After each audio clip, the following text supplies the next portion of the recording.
In short order, Portland, Maine has gone from just a seaside city into one of the focal points of the American soccer landscape.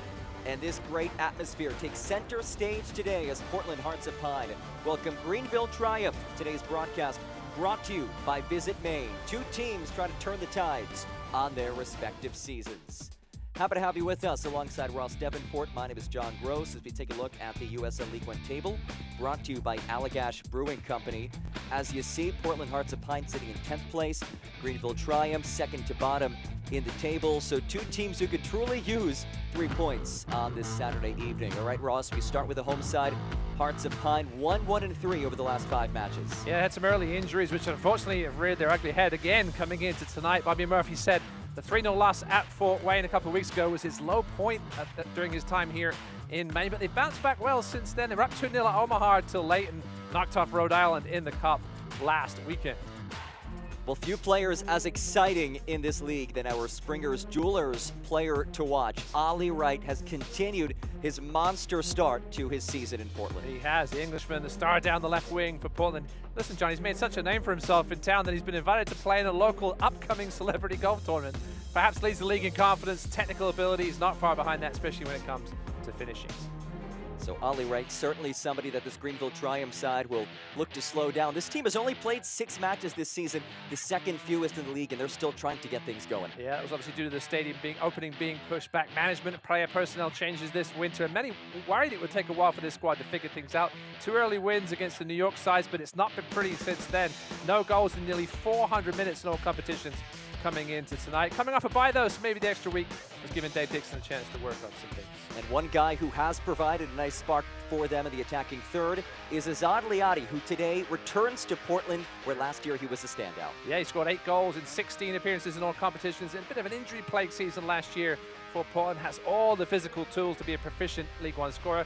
Got off to a good start this season with a brace against Westchester in late March. We looking to stretch the field to help keep that Portland back line honest this season. Should be a fun one today. The first meeting of the season between Portland Hearts of Pine and Greenville Triumph. As good as an atmosphere as you'll find in USL League One, we'll have lineups and kickoff for you in a moment from Fitzpatrick Stadium. Portland Hearts of Pine, Greenville Triumph, next.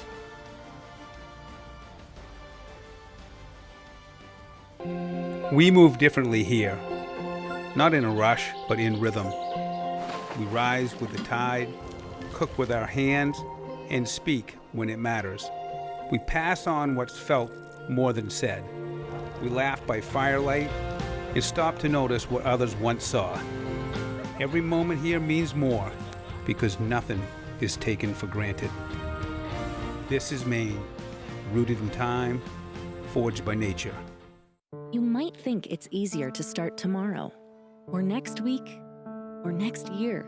But at Maine Health, we believe your best self starts today. Our local programs and care teams are here to educate and motivate healthy choices and habits, while nationally renowned specialists provide you with leading-edge treatments and personalized care options. We're always on your team, in your corner, and by your side. That's health and care in harmony. In South Portland, wellness meets performance, bringing advanced recovery to our community. Discover new ways to recover, recharge, and optimize how you feel. Feel your best with cryotherapy, red light therapy, mild hyperbaric oxygen therapy, micronutrient IV drips, compression, and more. Whether you're training hard or just want more energy, Restore is here for you. Restore Hyper Wellness, proud partner of Hearts of Pine. It's hard to believe that Tom's of Maine natural toothpaste can remove 95% of surface stains while protecting your enamel. But if nature can make a lake pink, you better believe a natural toothpaste can make your teeth white. It's incredible.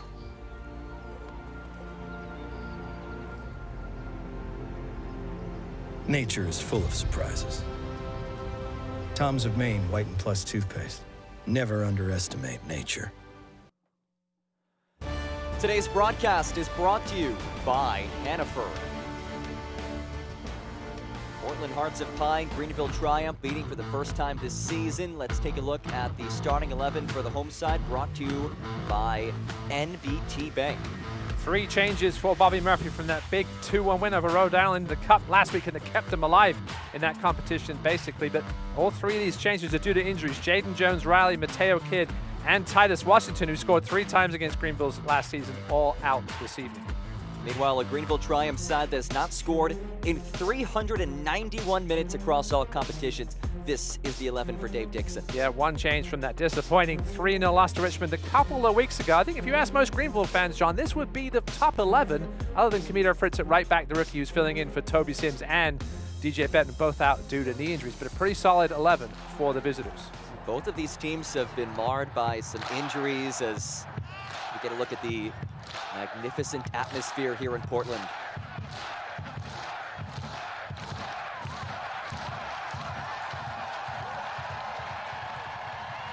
Packed house as always here. Tough to find anything else like it in USL League One, and we are underway on this Saturday evening here in Portland.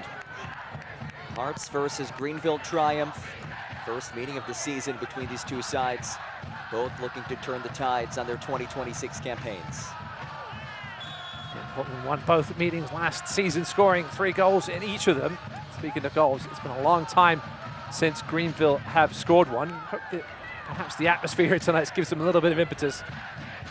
Having not scored in the 10-minute mark, it'll be 400 minutes in all competitions. We hope this atmosphere really gives them a bit of something. Coming out the gate here, Ringo Robles called for the early foul. Well, it has been, entering today, 391 minutes since Greenville last found the back of the net. Chance to turn things around today, though they've lost 3 straight matches. That includes a 3-0 loss against Richmond Kickers on May 9th. But Ross, they did have the week off, so they've had 14 days between matches to try to figure this out. Yeah, they're starting to get almost back to full health. Devin Boyce missed some time earlier this season. William Accio obviously had some visa problems that didn't have him in the squad at the beginning of the campaign. Chapo Herrera, really the talisman in the middle of the park for Dave Dixon, missed time as well. So they're almost back at full strength. Toby Sims making his way back at right back. DJ Benton will not be back this season with the same injury to the knee as Toby. Let's take a look at our keys to the game, brought to you by Pape Chevrolet. Yeah, Bobby Murphy talked about pressure he wants to build on this Greenville team. Portland will pick their moments to press. Obviously didn't do it as much last week against Rhode Island, being a championship side that can really expose you if you do get called. I think tonight they want to come out here early especially and try and score that first goal that would really open things up. As for Greenville, they've just got to find some bit of confidence to build on with this scoring slump that they're currently in. Brought in a lot of talent in the offseason. Some who aren't here tonight. Shane Beckford not in the 18. We'll see how Azar Liadi does back in Portland where he spent last season. Liadi, 3 goals last year, 14 appearances for Hearts. He was on loan from Lexington of the USL Championship. He did miss much of the back half of last season, but played in both playoff matches, including that semifinal fixture. So these supporters, we saw a sign in the pre-match we did. in support of Liadi from one of the Hearts fans. And those who've watched League One over the last few years know what he's capable of when healthy and on form. Here he is now. Liadi at his old stomping grounds. Pings one across, and it's brought in, no trouble for Hunter Morris. Let's take a look at our main health injury report. Yeah, we mentioned there, Bobby Murphy. I asked him if he had some health issues. He said, yep. And we mentioned there's a couple of potential longer-term issues in that list. We'll get to that in a second. Here's Josh Drack as he loses his footing. And it rolls out for a goal kick. A promising moment, but Drack lost his balance. Yeah, Josh Drack, what a revelation he's been since coming in. Unfortunately, he just lost his footing here, tripped over by the black line. Loves to get forward from that left back spot. I mentioned the injuries. Bobby Murphy a little concerned about how long a couple of them might be out. We didn't get into specifics. But Titus Washington, certainly a key loss up top. We'll see what Boubacar Kamara can do here tonight. It's a team that has had to deal with the loss of Masashi Wada, who was so impactful for them last season as it's lifted in towards Liati. Morse goes airborne. A little clumsy there from Azad Liati. He's a big lad. Hunter Morse, what a game he had last weekend in that cup victory. So many superb saves. It's got lofted in. Liati with the challenge. Didn't get there particularly late, but as we know, goalkeepers are a protected species, John. Yes. I'll get that call. Well, out of you yourself, a former goalkeeper back in the day, you can certainly appreciate that. Yeah, no, that was Liati. If he'd gone perhaps straight up, he might have got a little less. Well, we wouldn't have got the foul call perhaps, but went straight into Morse there from front side. You mentioned Morse's heroics from last match against Rhode Island. A 2-1 cup set win in the Prinks Tigers USL Cup. A third-minute goal by Mateo Kidd, who's unavailable today. They held on to win 2-1, but you're right, Ross. Morse made some sensational saves down the stretch in that match. I mentioned here, the starting 11 here for Greenville. We got Evan Lee playing back at his old center back spot. We thought we might see, when we looked at it, took me a while to figure out where this 11 might line up, just because it was the healthiest they've been. I've obviously seen Evan Lee play center back, center mid, defensive mid. He wants to be a 10. Anthony Partey, the natural left footer at left back, which pushes Segrist up to left midfield and allows Connor Evans to drift inside a little bit. Boyce now on the right wing where he's been most of the season. First signing by Dave Dixon when he took this job. So a little bit of a difference from what we thought, perhaps. Just the third start of the season for Boyce in his 4th overall appearance. League One veteran in his 2nd stint with Greenville. Yeah, I said to you before the game, John, he has to try something, Dave Dixon. Here's Abubakar Kamara. Lays it wide, and it's turned away by Knight. Tyler Huck, who graduated from college this morning, down the road at Bowdoin, nearly at a goal. Busy day for that man. Almost started things beautifully here. Greenville were caught out of position a little bit. Evan Lee scrambling back. Brandon Fickey did a good job of sort of slowing things down. A good save by Amal Knight, who did not have a great outing a couple of weeks ago, making up for things here early. Corner kick brought to you by the Town and County Federal Credit Union. And swinger from Ollie Wright. And that trickles out for a goal kick. Going back to Patrick Segrist, he did spend some time at left midfield within the 11. Colorado Springs and Tulsa in USL Championship, so a spot he is somewhat familiar with, not with Greenville yet till tonight. So some interesting changes for Dave Dixon. First-year head man who's intimately familiar with this league and with the Carolinas. Spent the last year with Charlotte Independence, his 2nd stint with that club.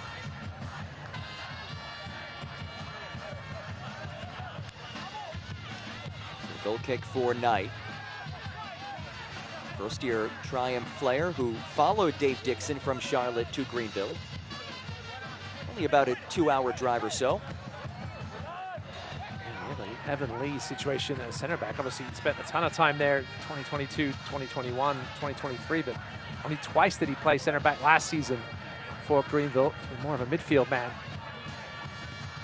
the last couple of seasons. Back at center back tonight, the old Fricky and Lee pairing. It is a long-time pairing for this Greenville side. You look at Lee, the all-time appearance leader in league history. This is his 179th appearance. Meanwhile, Fricky, the 2nd most appearances in League One history at 178. So 1 behind his teammate. I'm not sure to experience this Triumph squad. Segrist is taken down. And Walter Varela. Another man coming off injury, a couple of games back. Been missing a good chunk at the start of the season.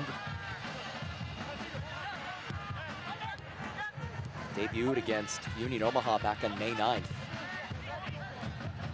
Got the start against Rhode Island last match in USL Cup play. There's another whistle. Yeah, look painful.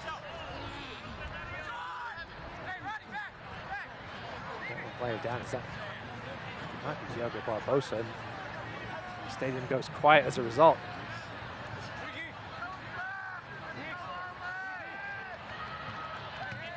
It is in fact Barbosa.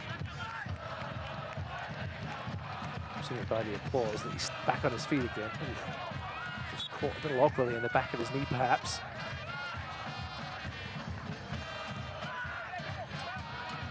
I mentioned Anthony Patti at left back. He did have 3 starts there at the end of last season for Greenville.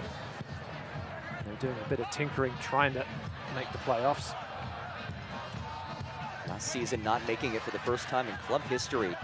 Greenville triumph. Club that historically has been very successful. Most wins in club history, in league history. Got to the semifinals in 5 of 7 seasons. Throwing it away for Portland Hearts of Pine. And the move of Segrist to the left allows Connor Evans to play more of a central role. He came off the bench last game, only the second time he's done that since joining Greenville out of college.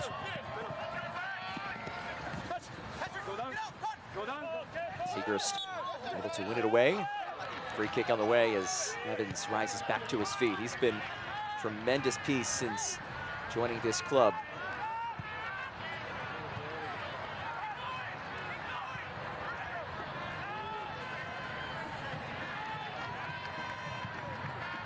Banque Fay rolls out. It's almost more of a 4-4-2 for Greenville. It looks like Robles, normally the false 9, playing alongside Liati. And Dixon again trying to get something going. Evans. Here's Liati. Liati dispossessed.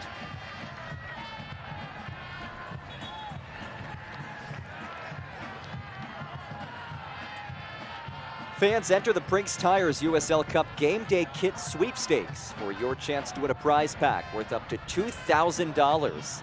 Scan the QR code on screen and enter today.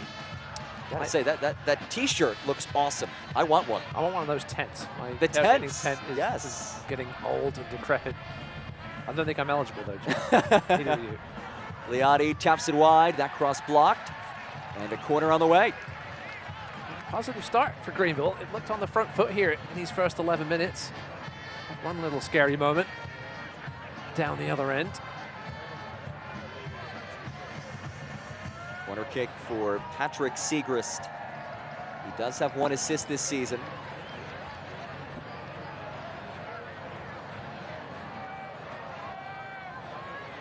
It's a Hearts team that has not allowed a set-piece goal all season. They've also only conceded 1 first-half goal all year.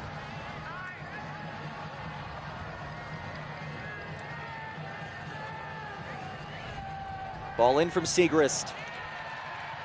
Handed away, right surges after it. And runs out of real estate.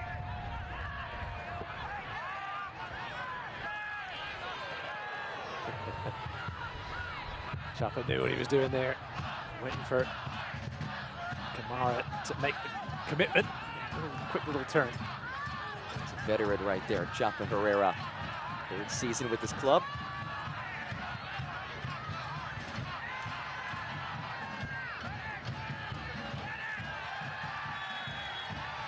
And a free kick on the way for Hearts. Chapa Herrera a couple of weeks ago signed contracts extension through 2028. So he'll likely get a good look at the new G Vernova Park coming on Wednesday, June 3rd. Certainly an exciting time for Greenville Triumph fans, not on the field perhaps at the moment, but off the field for sure. Might be similar to a Fort Wayne situation. The stadium won't be fully open on June 3rd to everybody, but it'll be open enough to host a game. They welcome forward Madison. And just a lot of excitement to finally have that permanent home. Oh yeah, no, it's been moved around a couple of times, obviously, because of the weather they had in the winter. It was originally supposed to open in early May. He had to push it back to early June and move a bunch of games around. That's why they've only played 6 league matches. The fluttering ball that Liati gets a head on.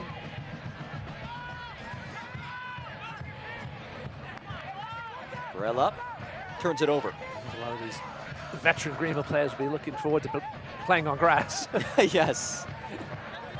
So they haven't done it. Furman, Legacy Early College, their first home. Did play at Clemson a couple weeks ago. Yeah, historic Rakes Field. One of the great venues in college soccer, right? I forget that game. Yes.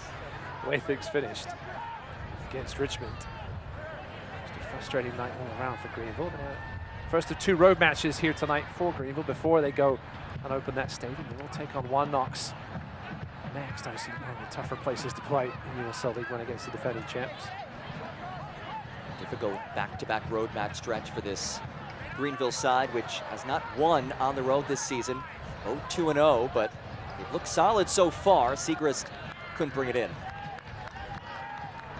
It's one of those dilemmas as a coach, right? Especially as a new coach. Do you try to change things up a lot, which obviously he has done tonight? Dave Dixon, some risky moves.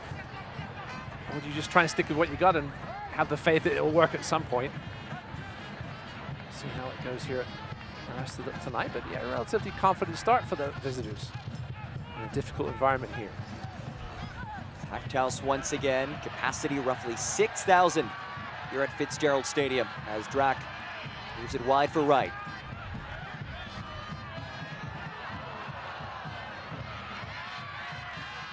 Evans stabs away.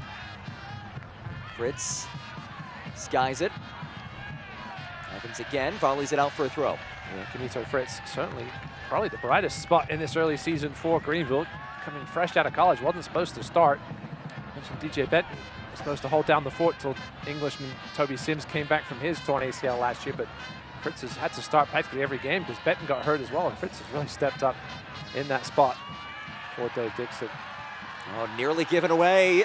Huck goes down. A whistle comes in. This is close. Looks like it's just outside of the area. Yeah, Bubakar. It is. Wow. Was pointing into the box. Now he's looking for help from the assistant referee. It was certainly a clumsy bit of defending from Evan Lee. Let's take another look at it here. Chaparrera is one that got himself into trouble, turning back into double coverage. And he just got there late. I'm not sure how much contact there was. Taylor Huck went down a little easily. Certainly not the finest bit of defending we've seen in his career from Evan Lee. Evan Lee is booked. This yellow card brought to you by the law offices of Joe Bornstein. The thing is, when you come in as clumsy as Evan Lee did, and the player goes down, the referee's going to buy that most of the time. Edson Carvajal, a referee today. Early yellow card against Evan Lee. And a chance here for that man to have a crack. Riley Wright has provided so many memorable moments for these Hearts faithful. 3 goals, 3 assists this season. Has 5 goals and 3 assists in his last 6 matches across all competitions. He stands over alongside Josh Drac.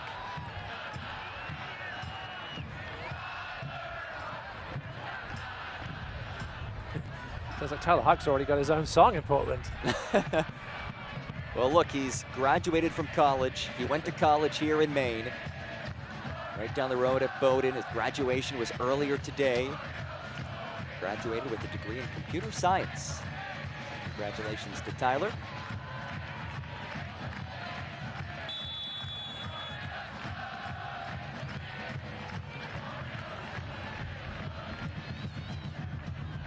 It is Drac. Unleashes off the woodwork.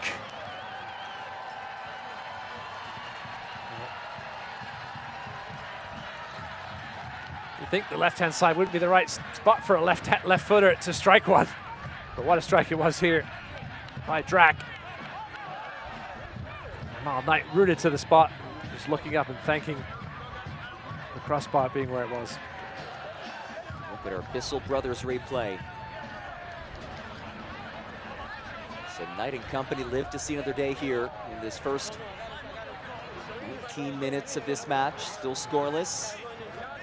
First meeting of the season between these sides. Portland Hearts of Pine team currently sitting in 10th place of the league.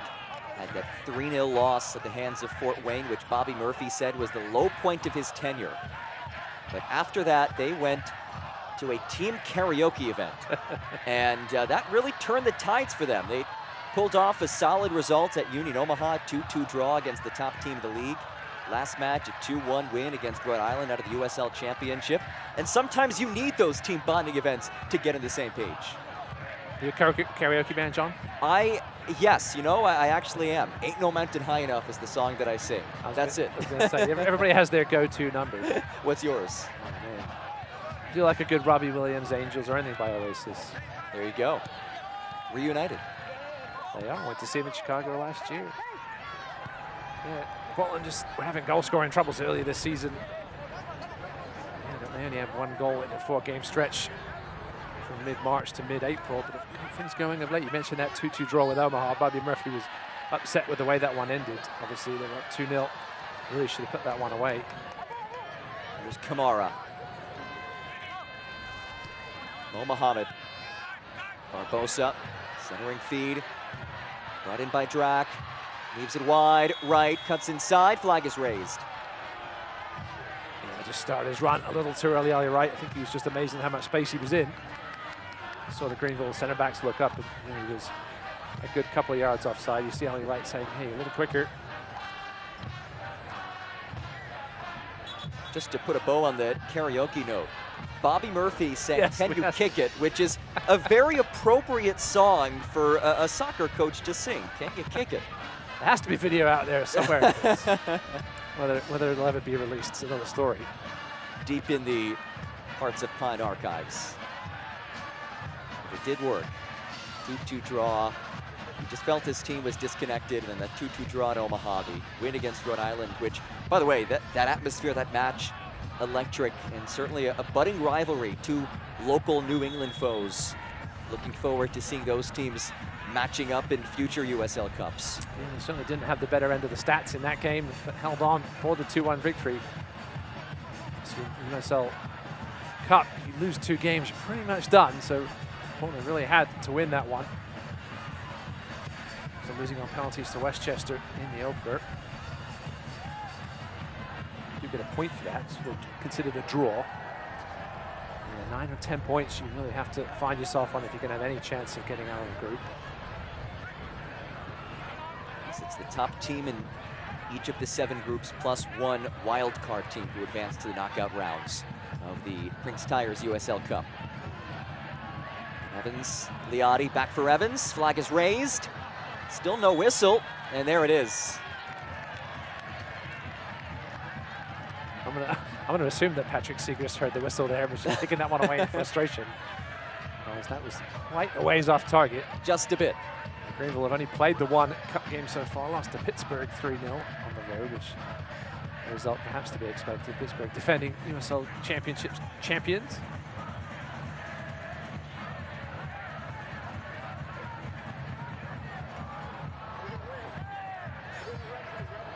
Midway point of this first 45. Hearts and Greenville triumph. 2 sides trying to battle out of the lower portion of the league table. Just the 1 shot on goal so far. Early effort well saved by Amal Knight. From Tyler Huck. Only 2 shots total. Both teams sort of trying to figure themselves out here, especially in the middle of the park. That's where this battle is going to be won or lost tonight, I think. Poonanjaran flicks on. Here is Poonanjaran again. Now Mo Mohammed.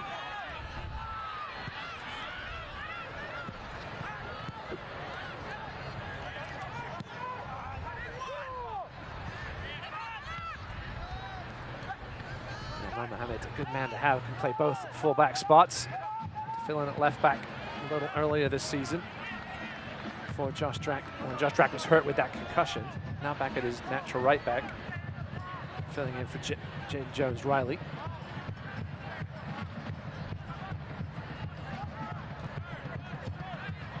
Herrera. Here's Anthony Patty.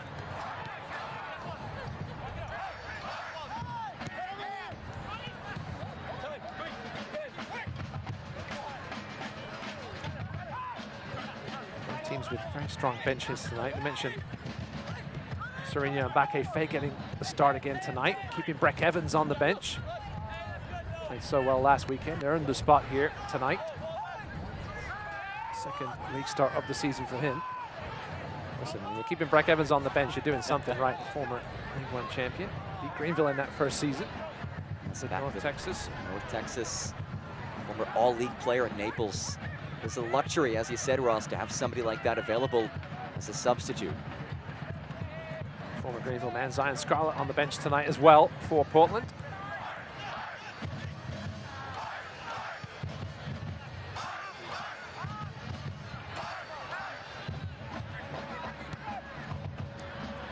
Boyce links up with Robles. Robles lays it wide. It is lifted in, and no trouble for Hunter Morse. Really disappointed across there from Fritz, pushing up from his right back spot.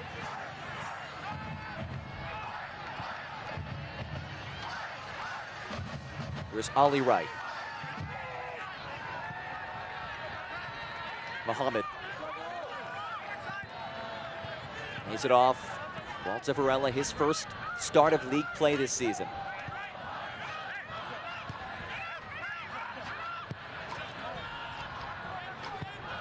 Varela, 4 goals and 2 assists last year. It is season debut on May 9th. Here's Wright. Punanjaran back for Wright. Lovely interplay, but a bit of a heavy touch. Punanjaran as well to keep it ahead. Drac sends it out.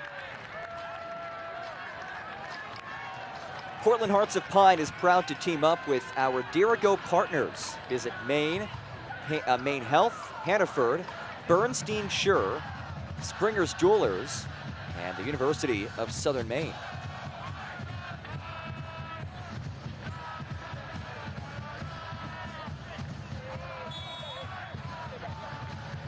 Dirigo, the state motto of Maine.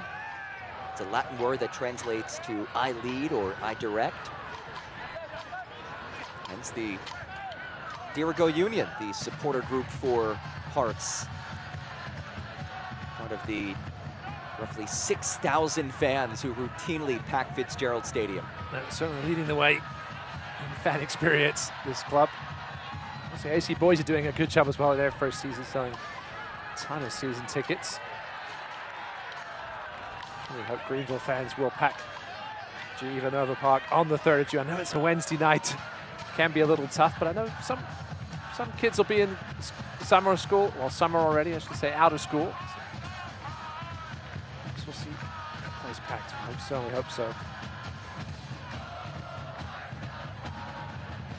Puck somehow stays on it. And the whistle comes in. An offside position, I think. It's not been the prettiest of affairs here so far as we approached the half-hour mark. Quality scoring chances have been few and far between. I think that will suit Greenville, though. On the road in these conditions, they'll be happy to hang around as long as they can if they can take a point from this game. Pretty happy with that, especially if they can somehow find the back of the net in doing so. The draw would be Greenville's first draw of the season. 2-4-0 on the year, with 6 matches played. Second fewest out of any team in this league. Good catch there by Bobby Murphy. Showing off the hands. Always a good chat, Bobby Murphy. He was in great spirits. Huck takes it away, links up with Ollie Wright. Back for Huck, turned away. On the volley, no trouble for him all night. Big block there by Brandon Fricke, getting his frame in the way of that one. Second shot on goal of the evening, a much more comfortable save this time for a Mile Knight. Robles. Segrist has space. His ball easily headed away. Brought in by Herrera, the screamer from distance. Sails long, and a goal kick on the way. You're right, John. He had almost too much space, Patrick Segrist. I think he was a little early with that cross. Could have either taken it forward a bit and had a crack from this left side. We'll see it again here. Also see, this is just a chance from Herrera. He was taken down right after that pass he gave to Segrist. Got right back up. Doesn't score a ton of goals, Chapa Herrera. 3 goals in his 3 seasons so far with Greenville. Evans rolls it through. Boyce surges in. Robles was taken down behind the plate. That's why he wasn't in the vicinity. Liati races to keep it in play. And then gives it away, chance to counter. As it's flicked ahead. Kamara finds right, nifty back heel. Abubakar Kamara has options. Varela leaves it back, Huck sends it wide. Yeah,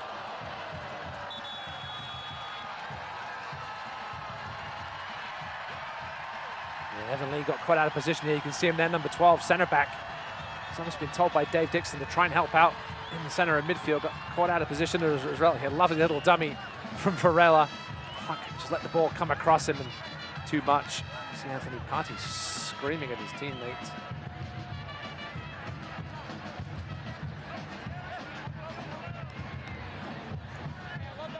A yellow card came in as well. Serena Mbake Faye, see him on your screen. Yeah, I think it was that sliding challenge on Rodrigo Robles after he let that ball go to Siegrist.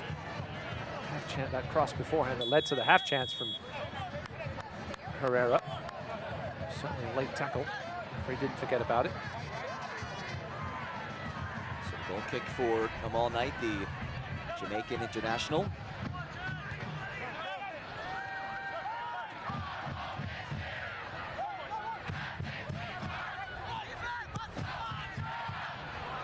Lifted long, Robles. Comfortably brought in by Morse. Certainly the best chance of the game for Greenville, and everybody sort of looked to that far side to see if the assistant referee had his flag up, because Robles certainly looked like he was behind the last defender, but I think even he was surprised and just snatched at the little lob chance, perhaps.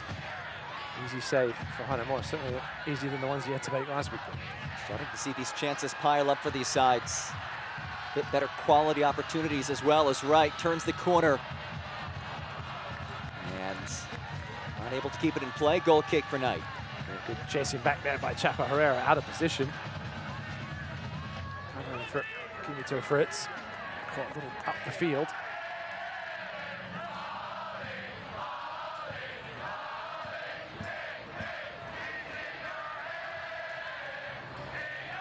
Turn to the CBS Sports Network on Saturday, May 30th for a USL Championship battle for the top of the Eastern Conference.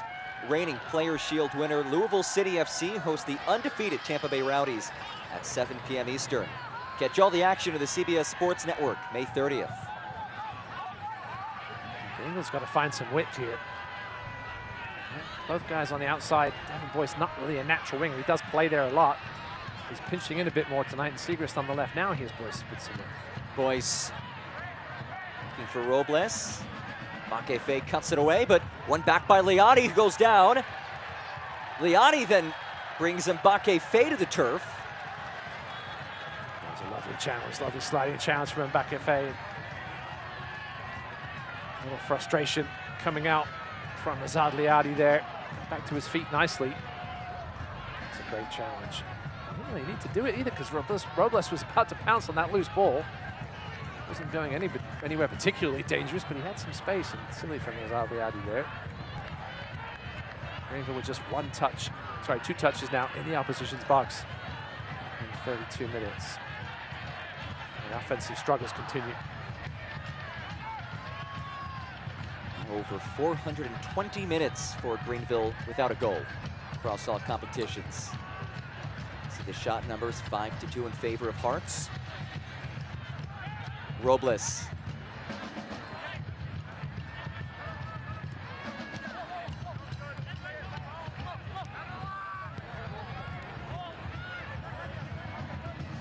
Kunanjaran. Just wide. You see that stat there, Greenville with 6 more final third entries, but only a third of the touches in the opposition's box compared to Portland. Just get to that final third and seem to run out of ideas, Dave Dixon's men. Give Portland credit though. Had a hand in that as well. Portland's been a strong defensive team this season, allowing just about a goal per match. You see that pressure that Bobby Murphy was talking about. It's not so much even on the high line in the midfield, not letting any of these Greenville midfielders get any comfortable possession on the ball. There comes a bit of pressure in the final third. Gives it away.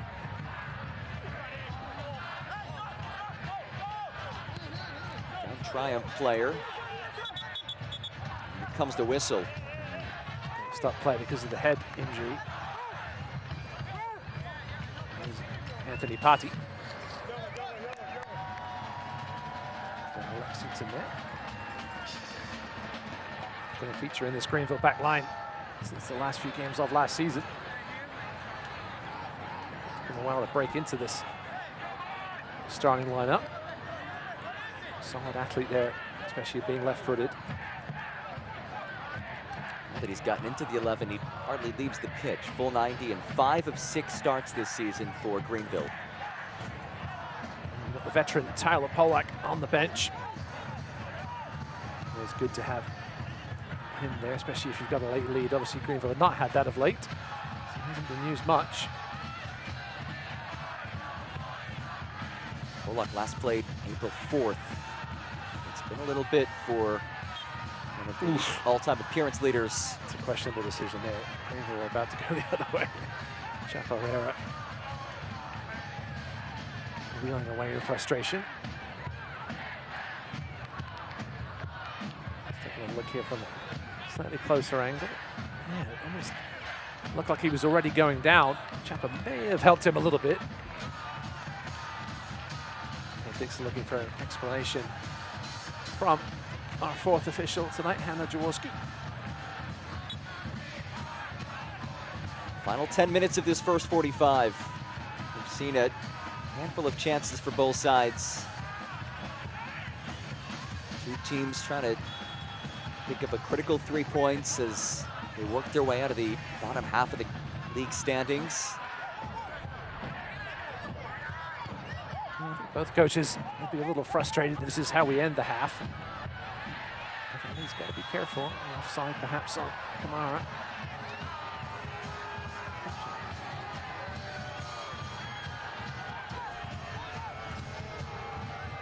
Watch the USL Championship in Spanish on 2DN, the nation's leading Spanish language sports network. Go to uslchampionship.com for the complete USL TV listings.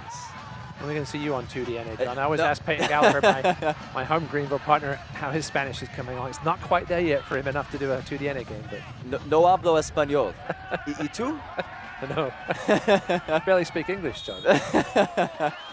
French I could maybe pull off slightly, but no español. There's a man who does speak a bit of Spanish. Chaparrera looking for the direct route. We've seen Greenville do that a little more this season. First time tonight, though, really. We've seen them look fully hardy on the long ball. Boyce does well to win it, and then is met. Dave Dixon talked earlier this season about how he really wanted to get a little more direct with the speed now he's got in these front three. No to Shane Beckford again tonight. Not listed on the injury report. He was supposed to be one of the guys we thought we'd see a ton of in the front three. Not featured much recently at all. Did not play last match against Richmond, just 4 appearances this season for Beckford. Now with a lot of really good experience last season. Yeah. Played well for Westchester, as experience in the USL Championship and with the Jamaican national team as well. I think Dave Dixon does have, when this team is fully healthy, which they almost are, a lot of options. It's going to be hard to get into the 18 for some guys like Ivan Ajakwa, not in the 18 again tonight, as well as Beckford.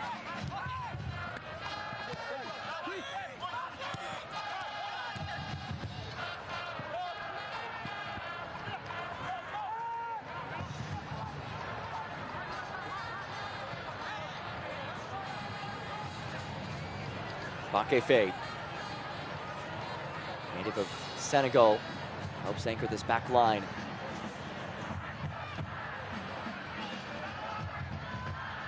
Lee, looking for Liotti. And it heads the other way, much to the dismay of Liotti. He's already ready to receive a throw from somebody, and then assistant referee put his left hand up. Devin Boyce has been absolutely everywhere tonight, as those of you that have watched him play over his League One career knows he usually is. But sometimes it can be frustrating not knowing where he's going to pop up when he's your teammate. He's been wide right tonight, he's been inside left, he's been central. Dixon, I'm sure, just asking him to have an impact somewhere. It's not something he did on a frequent basis his last time his last spell with Greenville. Disappointing his time with the Triumph last time out.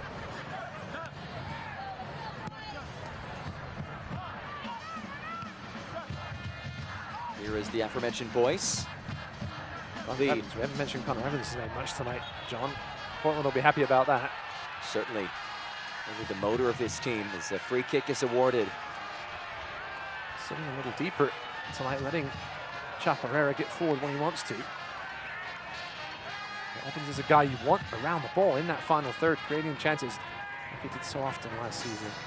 It is Evans who sends it ahead. Siegrist heads down. He had a little bit of space to work with there. Instead, it's cleared away. Not for the first time tonight, John. He's made the wrong decision. Lynch hasn't played much left wing of late.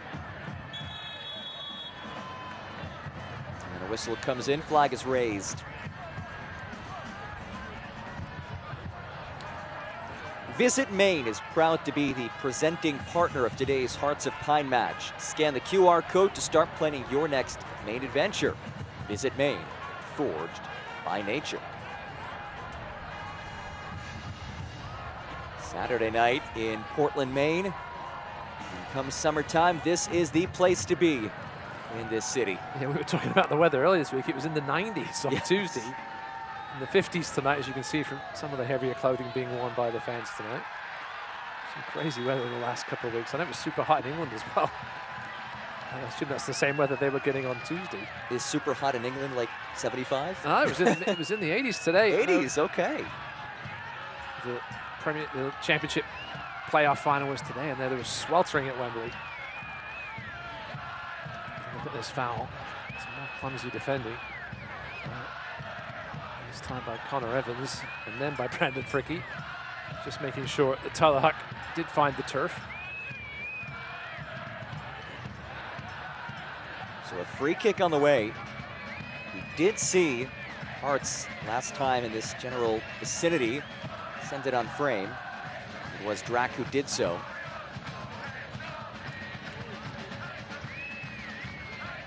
That one was about 10 or so yards ahead though.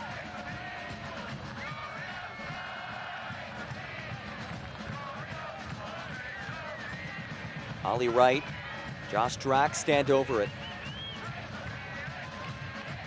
Wright's been a prolific goal scorer. Drac has not scored since 2023. It is Wright who unleashes! Ollie Wright, nearly a banger of a finish. It was one of those ones off the foot that looked like it didn't have a chance, but it had some great dip on it, some great topspin in them all night. Scrambling over, I think he would have had it covered. Left footer now, right footer, strike it from that side. Keeping Greenville's goalie on his toes. Both have come close. That first one hitting the post from Josh Drac. Last one finding the top of the netting. As we enter the final few minutes of this first 45.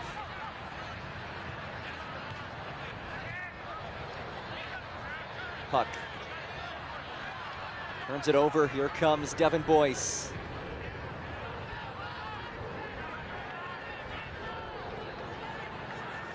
Raced as well to tap on for Herrera.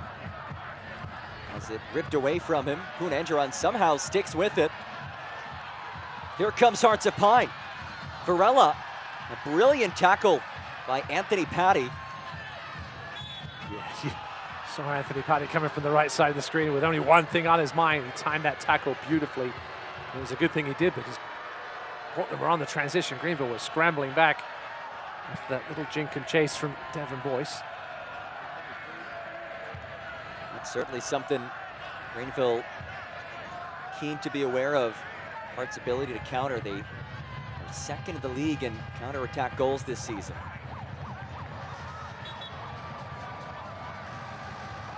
Free kick from Connor Evans, reigning all-league player for Greenville.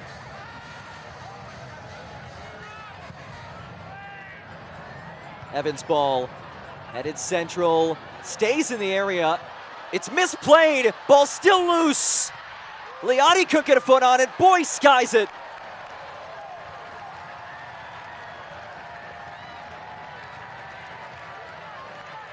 took nearly 44 minutes for the best chance of the game for Greenville. And of course, it came from a Connor Evans delivery. Brandon Fricke giving far too much space on the far side of the box here. Knocks it back in.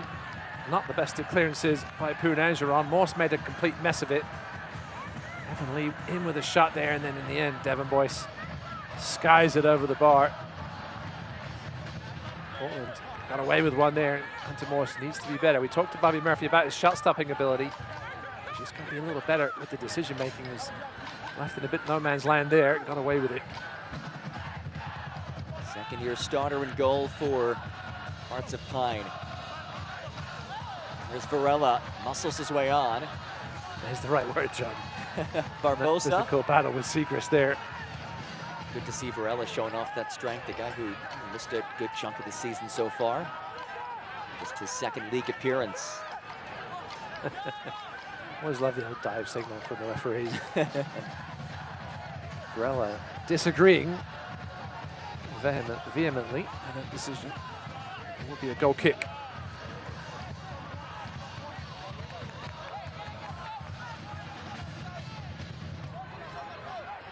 We have entered stoppage time.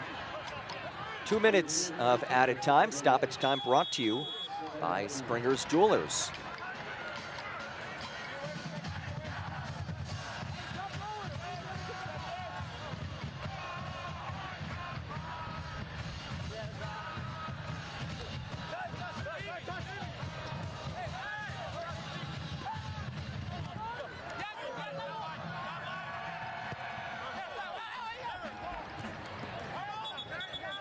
Will be a throw for Hearts.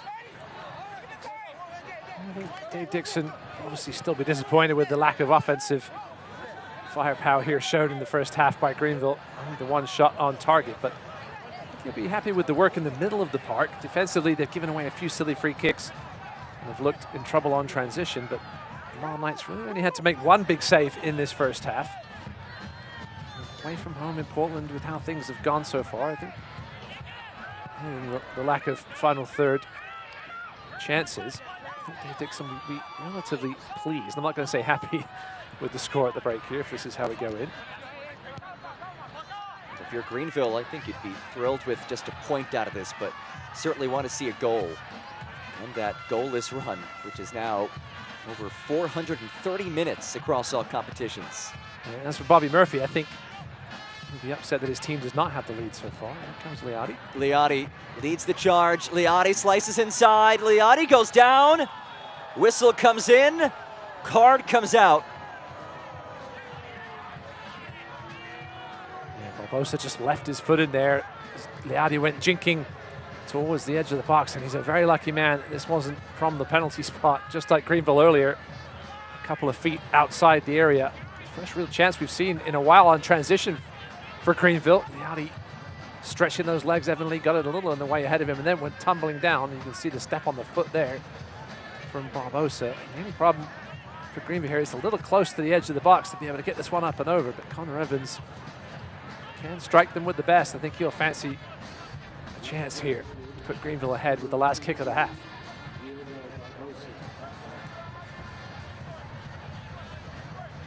One final moment for Greenville. Boyce and Liotti stand over it. Evan Lee and Kamara going at it. Yeah, no sign of Connor Evans. Interesting. Boyce can strike them too.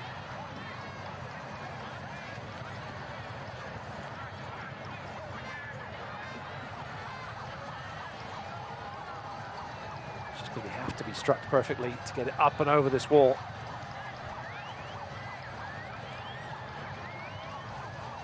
Will be Devon Boyce. Has 1 goal this season. Former all-league player. Trying to end this first 45 with a moment of brilliance.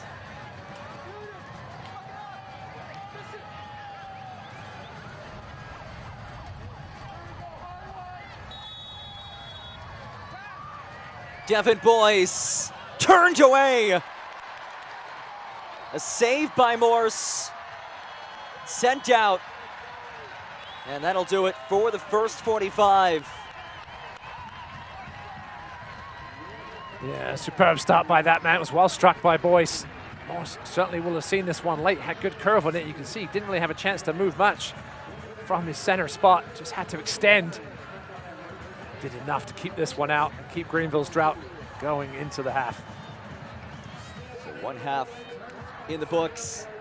0-0 between Greenville and Portland Hearts of Pine.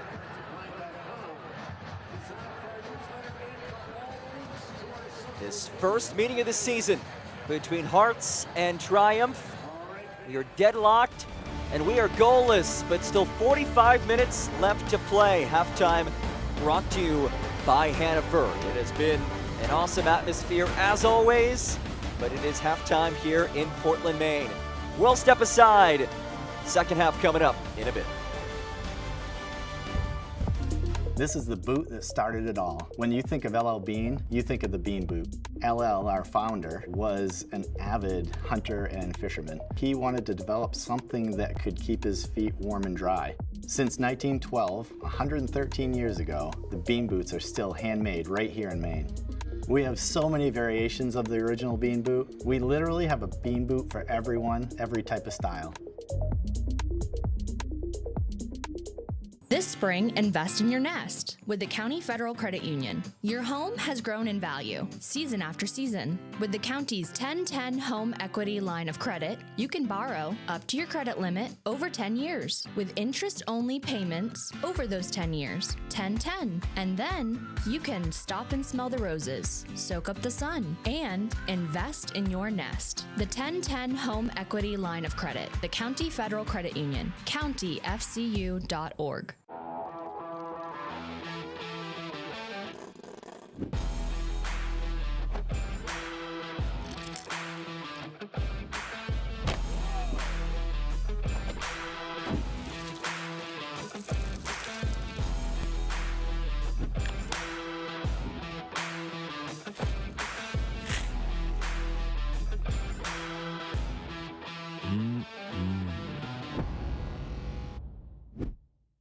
Most homeowners have it somewhere in their house. It's that one bad window. It's drafty, or maybe it sticks or leaks. You'd love to replace it, but think, no company is coming out for just one lousy window. And truthfully, most companies won't. But we're Renewal by Andersen, and we'll replace just one window. Call Renewal by Andersen today for a free window and door diagnosis. 207-804-4500.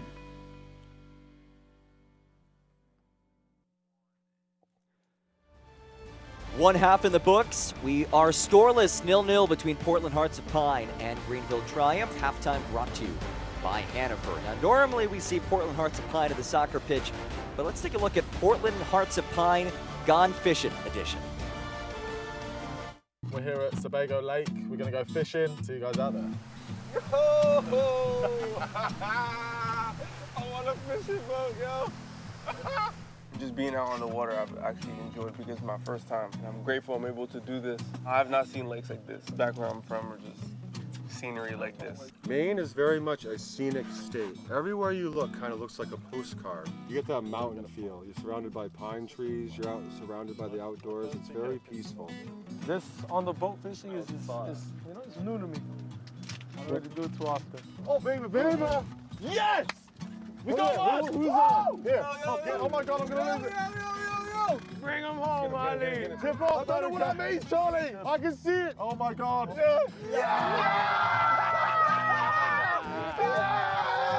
Good enough to I trout. really don't want to kiss it. Like, I might bite you, bro. Yeah, that's what I'm thinking. Bite you? Kiss the fish. In the middle of them. No, I don't want to kiss it. I have done a few things that I think have been sort of unique to Maine, but fishing wasn't one of them. And the fact that we caught one just kind of made it that extra bit special. For it being my first time fishing in the state of Maine, I can say that it was a different experience. Hopefully we get to do it a little more often with this nicer weather that's coming around. Before I came here, I saw videos about all the fun things to do here and all the cool things to do here, and now I finally got to experience it myself.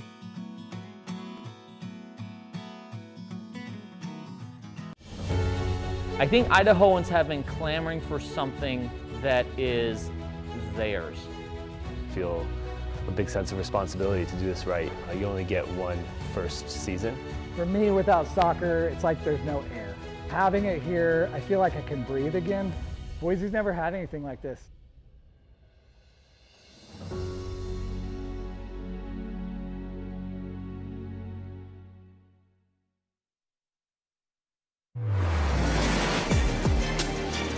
Jansen Wilson with a heat-seeking missile! Now from distance, shot once more, and score!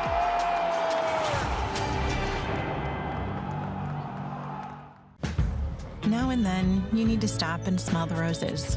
Or the leaves, rocks, trees, sticks, and that one tree again. This summer, get 1,000 bonus points and a chance to win 250,000 bonus points.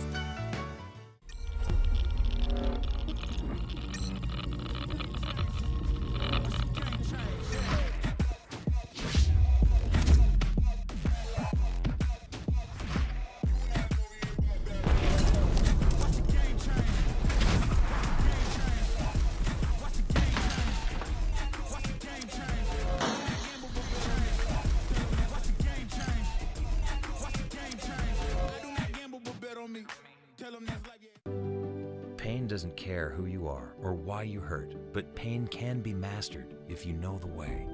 Fight back with Tiger Balm's legendary herbal power. Trusted for over 100 years, our proven blend of camphor, menthol, and essential oils tames pain with the strength and speed of the tiger, so that you can rise above pain and get back to living. This is the way of the tiger.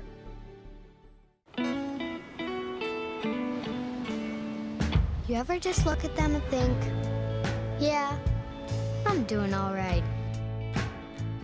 This summer, get 1,000 bonus points and a chance to win 250,000 bonus points.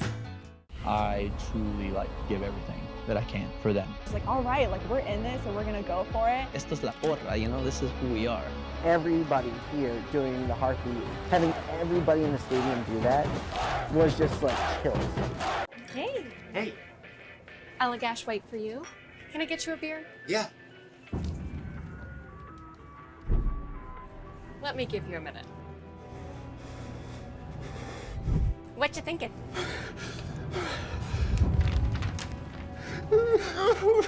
Choose one. I'll go for Allagash White, too. Nice. That's my go-to. Start your night with Allagash White. It is halftime in League One. We hope you're enjoying your match so far. I'm Dan Lucas inside the USL studio with some of the League One headlines. Aside from a very busy USL Cup weekend, there were some league matches, and Union Omaha pulled off a big win on the road against One Knoxville. Sergio Ors Navarro's 84th minute goal was the difference in the 2-1 final. That's the second home loss of the season for One Knox and vaults Omaha to the top of the League One table.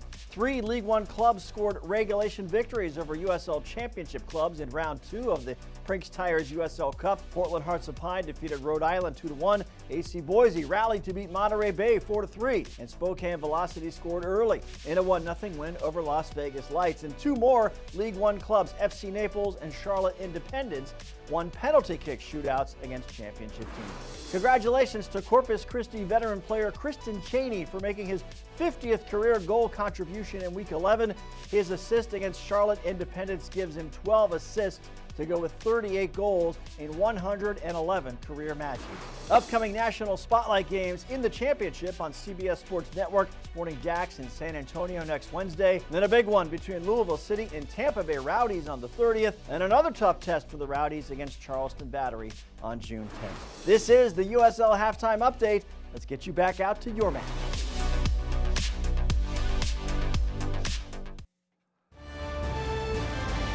Halftime rolls on, brought to you by Hannaford. 0-0 to score between Portland Hearts of Pine and Greenville Triumph.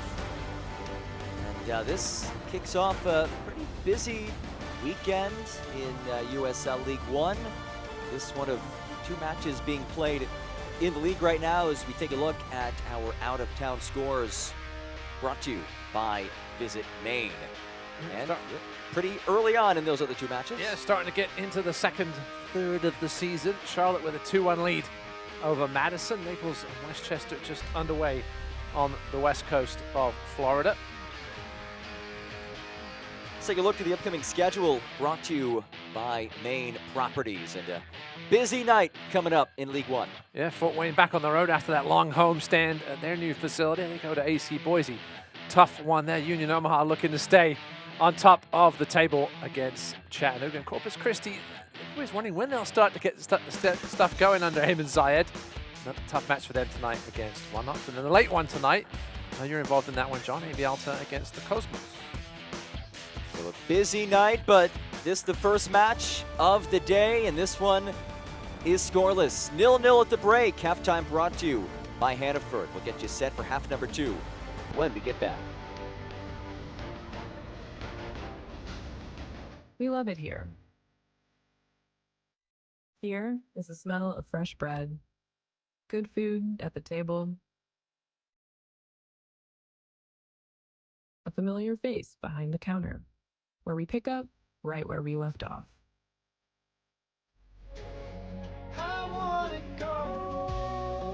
Right here is where all the good happens, because here is home.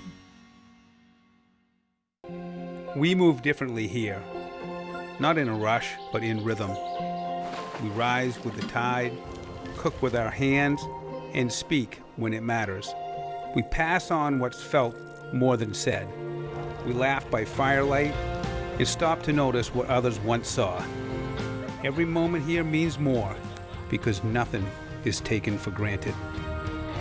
This is Maine, rooted in time, forged by nature.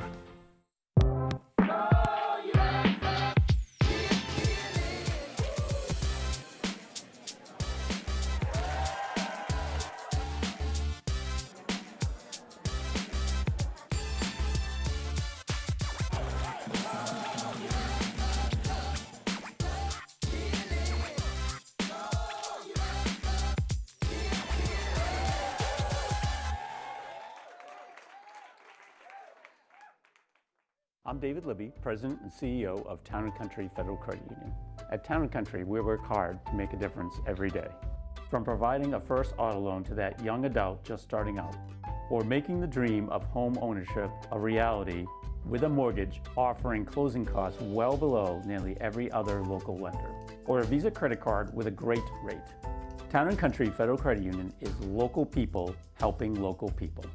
Let us help you. Inching closer to the second half of play between these two sides. As we get things set, this part of the broadcast brought to you by Allagash Brewing Company. One half in the books. Let's dive into the half that was, brought to you by Bernstein Sure.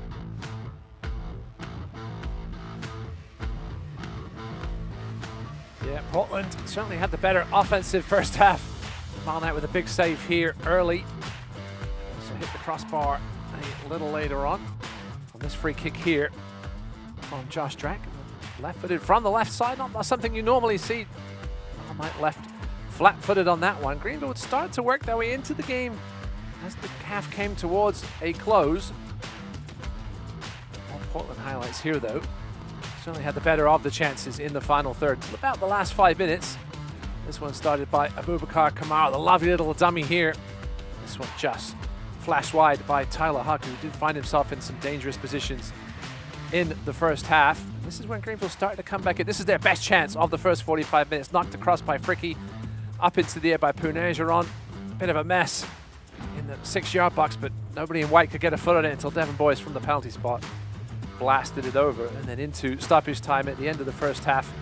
This was a superb save by Hunter Morse to deny Devon Boyce, who had 2 good chances in these last few seconds of the first stanza.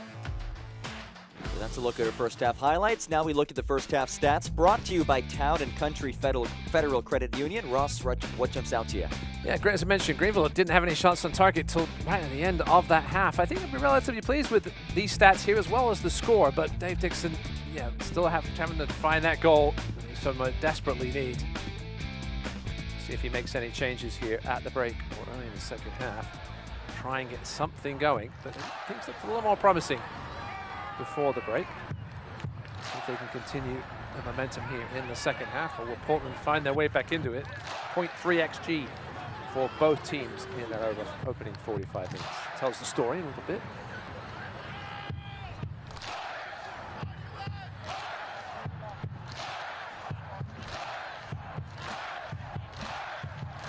Getting things warmed up. You would expect don't see any immediate changes for either side. We'll let you know. And here we go. Second half underway. Edson Carvajal blows the whistle here at Fitzpatrick Stadium. Feels a bit more like fall than Memorial Day weekend. John Gross, Ross Davenport, happy to have you with us. Two teams trying to battle out of the bottom half of the USL League One table. First meeting of the season between these sides. Hearts at 2-2-4 in the year, 10 points on the campaign. Greenville triumph, 2-4 in the season. They dropped 3 straight in league play, sitting on 6 points. Yeah, that one loss to Fort Wayne was a really disappointing result. As you mentioned earlier, Bobby Murphy said that was the low point during his career there. They had draws at AV Altez. The loss to Sarasota, and also a disappointing one, is considering how poorly they're off to start this season in their first ever campaign. 1-0 draw at home against Knoxville. Against Greenville now. Robles lays it off. Herrera had it knocked away initially. Well defended by Michel Poon-Angeron. And here comes Varela. Kamara run off the ball. Great buddy work there by Brandon Fricky, who just wasn't going to let Kamara back into the pitch even. Just stood his ground. He's a wide man to go around. Angeron, culprit in that last foul.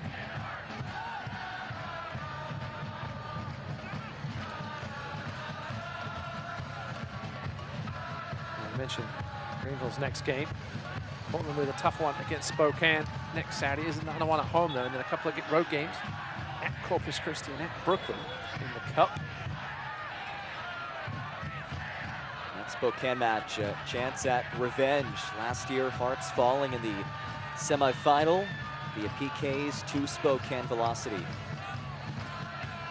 Two newer clubs, Portland Hearts of Pine in its second season, Velocity in its third campaign, but both have had impressive success so far on the pitch and also in terms of fan support. They've really made a dent in their respective communities. Spokane with just one loss on the season in league play so far. It's the fewest in the entire table.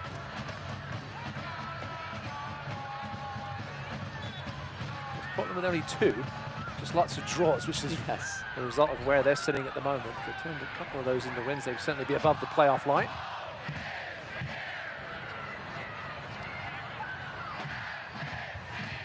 Evans. Mara the takeaway. Barbosa rolls ahead. This is promising for Hearts. Ollie Wright brings it in. Drack on the overlap. Drack sprays one across. Varela races to get there, and it will be a throw. What a ball by Josh Drack, first time cross. With that wicked left foot. Varela just the only one anywhere near the ball. Watch out. Liotti really got to it. The whistle does come in.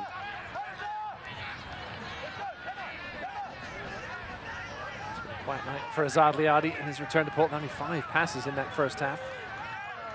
With the big man up front, was a bit of a lonely figure. Chased hard, as you always expect from him.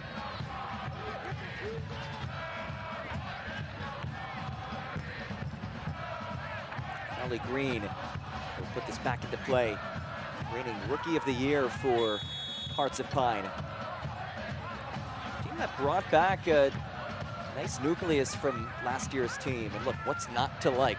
Wanting to stay in Portland, play in front of these supporters, and last year 11-7-12, and Bobby Murphy trying to right the ship again here in 2026. Barbosa gives it away. Again, he had last weekend, Barbosa. Scored and won the penalty. Hasn't featured as much tonight on the offensive side of things. What's going on here?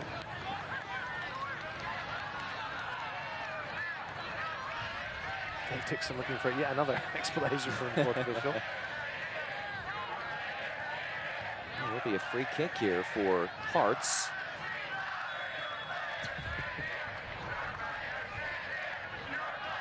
Mohamed having a tough time placing it properly. Nonsense from Hannah Jaworski on that far side. Not sure what the free kick was for, even Salviati confused. The Hearts will take it. Here's Josh Drack, first year Hearts of Pine Man. Filling in some big shoes there at left back, obviously, with Nathan Messer's departure. Such a great connection down that side with Ollie Wright last season. Josh Drack has certainly not let down Bobby Murphy. He's fit in there beautifully so far when he's been healthy. I mentioned missed a bit of time with that concussion. Mad dash for it, won by Mohamed initially. Evans scoops up the loose ball. Great effort by Mohamed as he fires up the supporters.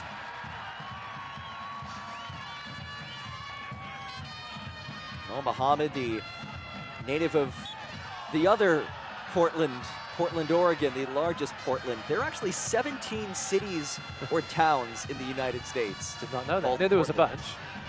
I've seen Connor Evans. Where did he play his college ball? He played at Portland and Stanford, and he's from Portland, Oregon. Getting that one right.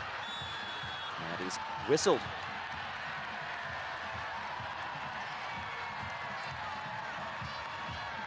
Fans here haven't had a ton to cheer about tonight. A couple of moments down the other end. They will cheer for a yellow card for Connor Evans, though. So Evans, catalyst of this team, shown yellow. This Portland midfield has done a great job of not letting this man or Chapo Herrera have any kind of comfortable time on the ball in the middle of the park. Haven't had any chances to sort of settle themselves and distribute. I don't know why that man Leontti's had such a quiet night so far. That yellow card brought to you by the law offices of Joe Bornstein. Leontti with just 17 touches in 52 minutes. Not ideal for your centre forward. Straight through the back of Josh Drack, got away with that one.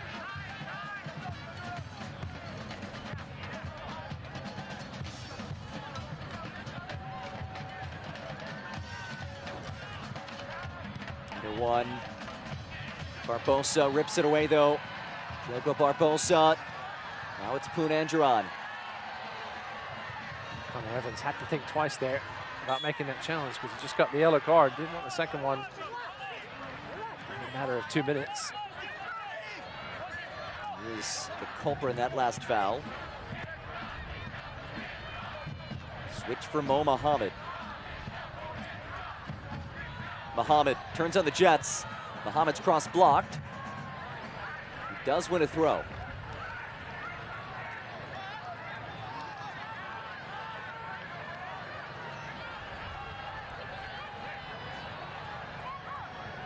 Early minutes of this second half. Throw in from Mo Mohamed.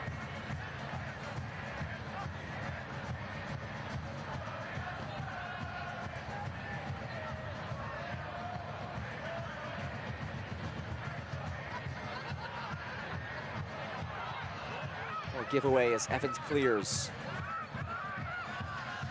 Perhaps time for both managers to start thinking about substitutions of neither team with midweek plans coming up. Queen's ball, a bit heavy and a goal kick on the way. Yeah, we did not see any changes at halftime. We'll see what's in store for Bobby Murphy and Dave Dixon in this second half in terms of adjustments. On the offensive side of things for Dave Dixon, Liam Accio, Leo Castro, and Lucas Meek. Let's try and change things up going forward. JT Kamara, obviously, always a fun watch off the bench for Portland. Zion Scarlett, I'm sure he'd love a goal against his old team. It's down a couple of notable attacking options. Titus Washington available today, as is Mateo Kidd, who scored back in the 3rd minute of that Rhode Island match in USL Cup play last time out. Robles. Well, to keep it in play. He wins a throw. Good job by Robles there. You had to wait for support, you know, help in the middle. knew his best option was to try and reverse it and win either a corner or a throw-in. Siegrist here. He thought about going long for a second.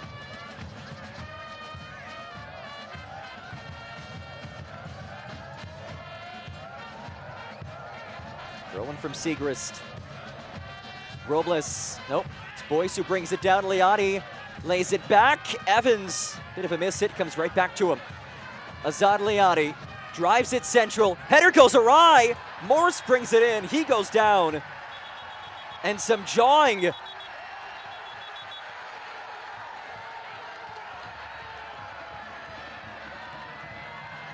Brandon Fricke has the right to go for that ball. He was got there late, similar to that challenge in the first half on Morse. I'm not sure what Mo Mohammed's issue was, just protecting his goalkeeper perhaps, but it certainly wasn't the nastiest of challenges we've seen on a man between the pipes. Fricke chatting with Hunter Morse as tempers settled down. Took a minute, but they've cooled off. Yeah, Hunter Evans with the scuff there, not like him. Only with the ball in. Straight up in the air.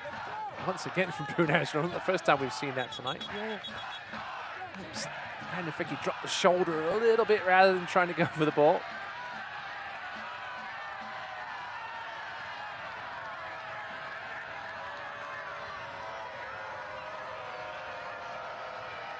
It will be a free kick. And still some discussions. Mohammed and Fricke with Edson Carvajal between them.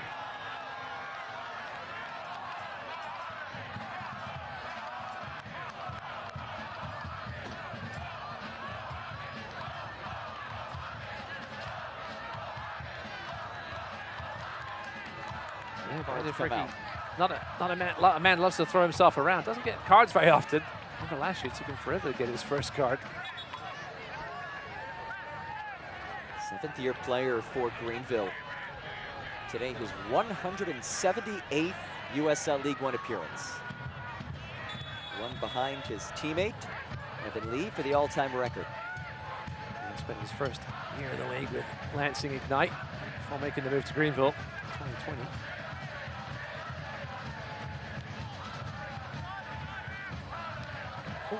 Liati and Drac collide. Yeah,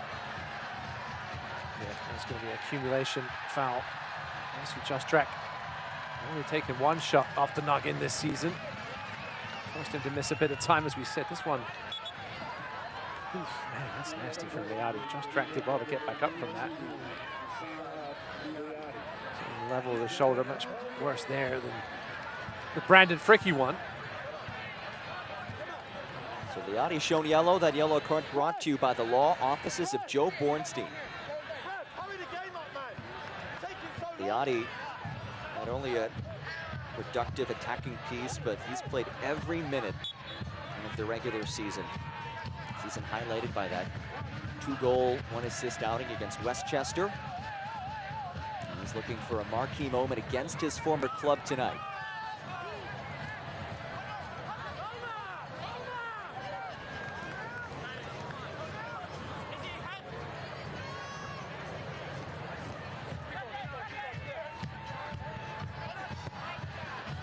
Right, keeps it in play. So whipped clearance, Hawk surges, rolls through for Ali Wright. Right of space, lays it central. A couple of surging hearts were there, but no one could put it on frame. That was poor from Chapo Herrera, giving the ball away there where he did. Ali Wright was left in space on the left, just that ball tantalizingly across. Perhaps he could have taken it on his own and had a crack. It was unselfish, and unfortunately, not being the wrong decision. Patty skies it.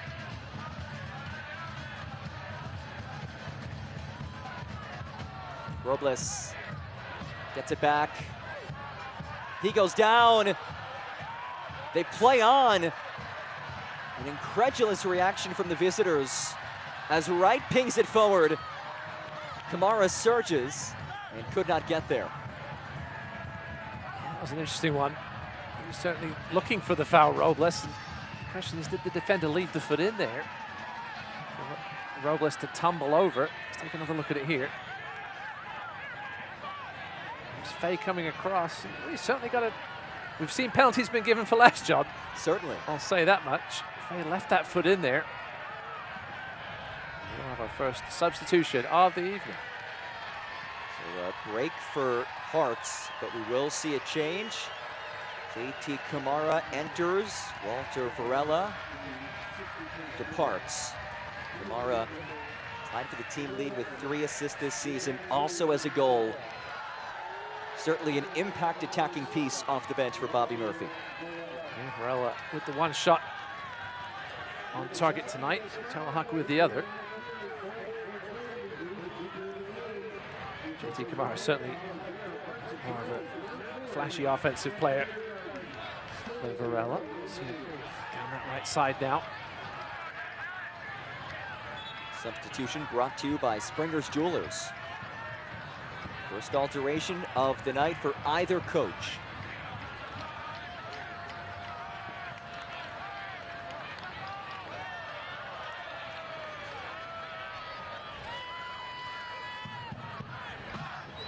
Going for Anthony Patty. Robles works the byline, plays it out, cross in towards Liani. Flag was raised.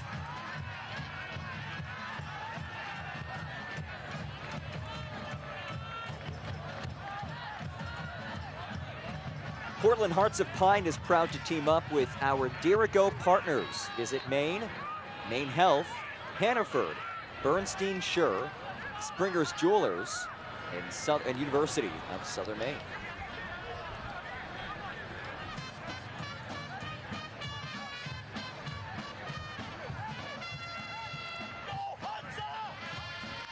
Morse will put it back into play. Second-year starting keeper for Hearts of Pine, former MLS Super Draft selection by FC Cincinnati. He's found a home, though, in Portland, Maine. Drack. This ball broken up. Evans. Boyce turns it over. Ollie Wright. Well, Wright's been relatively kept in check tonight. Probably one moment each half to get something done on that left side. Herrera loops it. In trouble for Mbake Faye.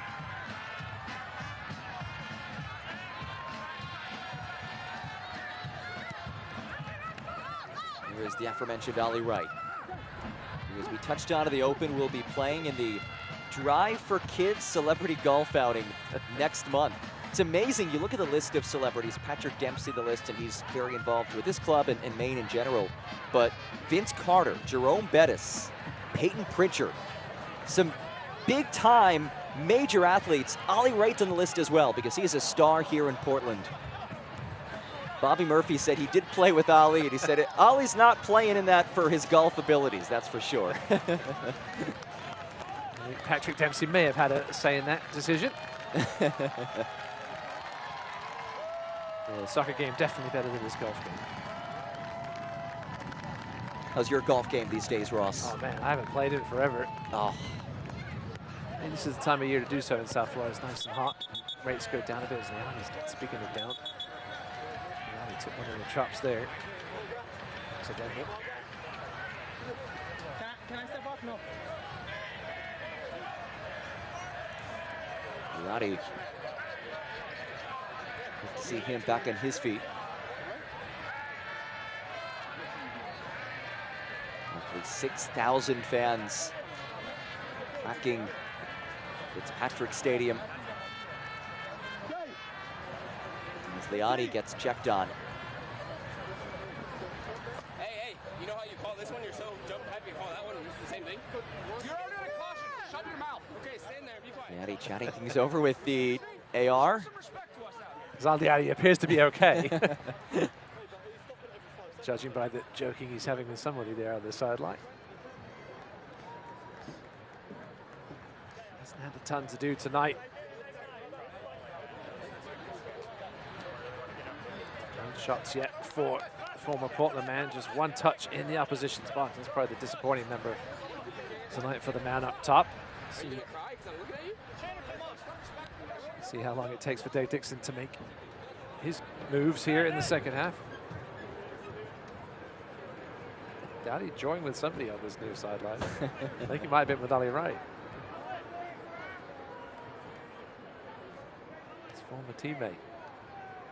I don't think it was about dinner plans for tonight either. He'll have to go on the far side. Ali Wright staying on the pitch is Leardy's issue, so game stopped for him. So Leardy turned us over towards the fourth official alongside Josh Drack. Sure, we'll see Leo Castro at some point tonight. Will it be in place of Leardy, or will we get the little twin towers up top? We'll see.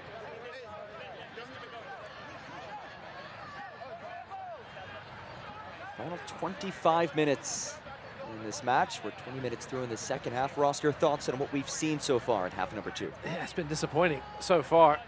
Just the 2 total shots by Greenville. Certainly mostly played in the middle of the park. Been very stop-start.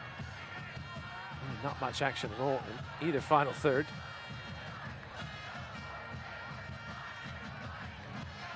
No shots on target in this second period as we approach the halfway mark.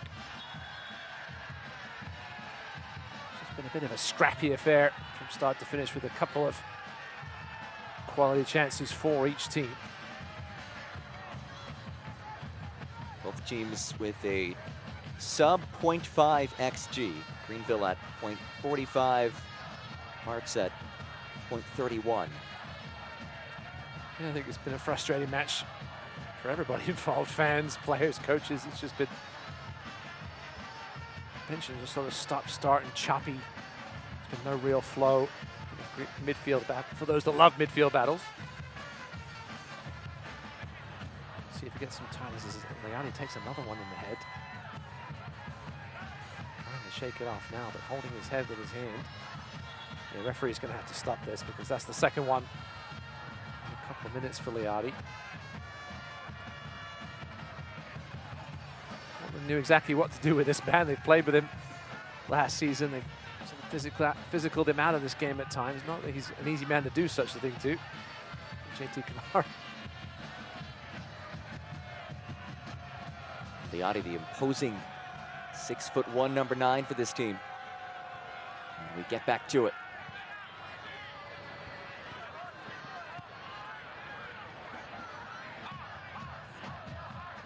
It's lifted ahead. Robles is offside.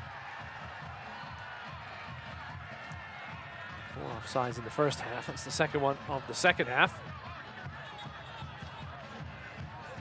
Game just lacking a bit of quality in general tonight. Still time for things to change, though. It's a shame, as you mentioned earlier, Jumper. These teams could certainly use 3 points for different reasons. They're both similarly placed in the table. Greenville needs some kind of momentum going into their new stadium opening. Stadium will open June 3rd. A lot of excitement with forward Madison coming to town as a free kick is awarded right around the half line.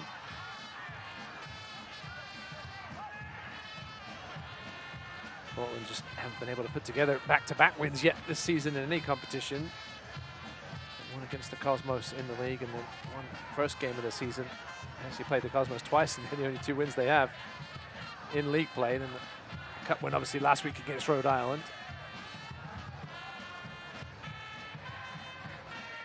Connor Evans to send this ahead.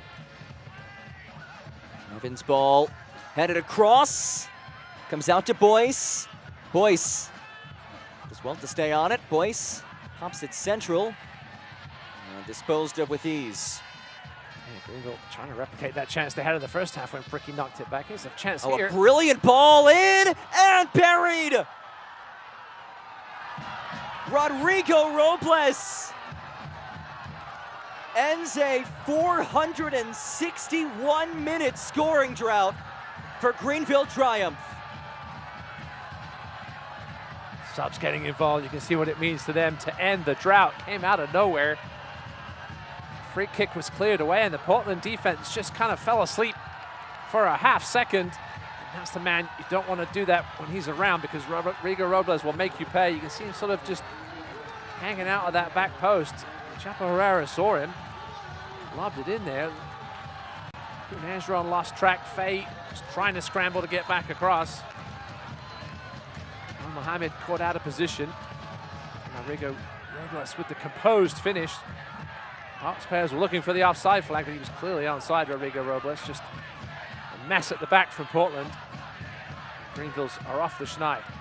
Oh, and how good must that feel, Ross? 461 minutes later, finally a goal for Greenville. Third-year Triumph man. Had a breakout season last year, now up to 3 goals this season. And he's searching for more. Robles with space. Robles. That feed broken up by Kamali Green. Herrera rolls it wide. And that sails out for a goal kick. And suddenly, Hearts finds itself trailing. A team that is unbeaten at home this season, 1-0-2 in league play. They've had trouble this season giving away late goals. This one not super late, but in the final 20 minutes, now Greenville looking like a different team. Confidence coming forward now. Ollie Wright throwing the hands up. Down goes Anthony Patti.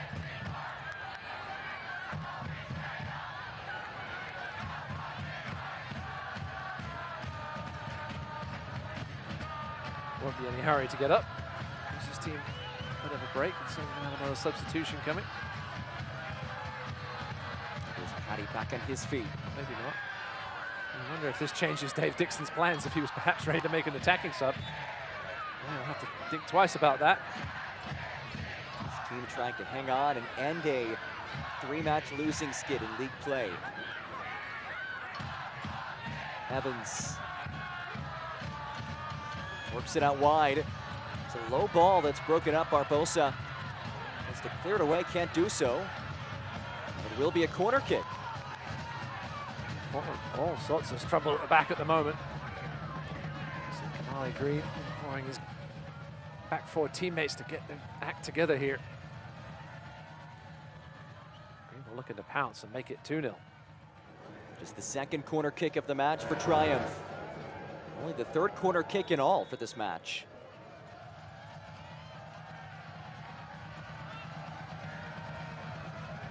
Concerning thing for Portland, it's been a half hour since they attempted the shot themselves. Evans sends it in, headed and denied. Hunter Moores keeps his team alive.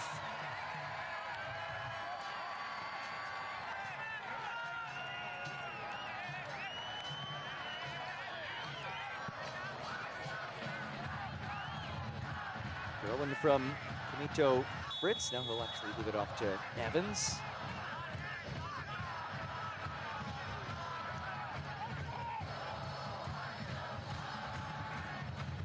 Fritz nods on.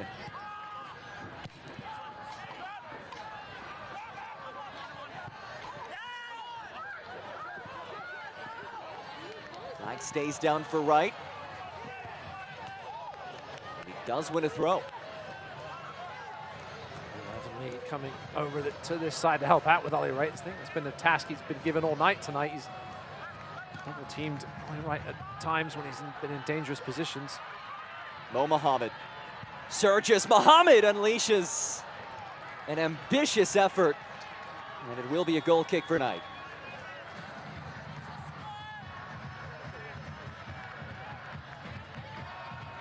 First shot of this second half for Hearts of Pine.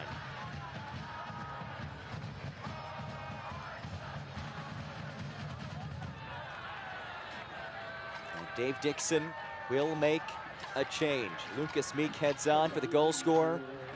Rodrigo Robles. 70th minute goal by Robles as it stands. A decisive moment as Meek enters his 5th appearance of this season and just his 2nd since March 29th. Yeah, Lucas Meek, newcomer, he was Very impressive in preseason. Dave Dixon said his movement was really good. He's one of those guys you really have to watch. You see some fresh legs in here for Robles. Ollie Wright chops it ahead. Drac wins a corner. Ollie Wright imploring the fans here to increase their volume. Corner kick brought to you by the County Federal Credit Union. Ollie Wright swings it in. Wright's ball brought down, cleared off the goal line. Was it in? Was it with a hand though? I think it was. It's a straight red. Is it Anthony Patti? Yep. He's not complaining about it. I'm sure we'll take a look on the replay. It was a difficult angle. Little Luis Suarez situation. Will it pay off? It paid off for Suarez. They end up losing the game, but they missed the penalty. They're going to have a discussion whether the ball went over the line or not.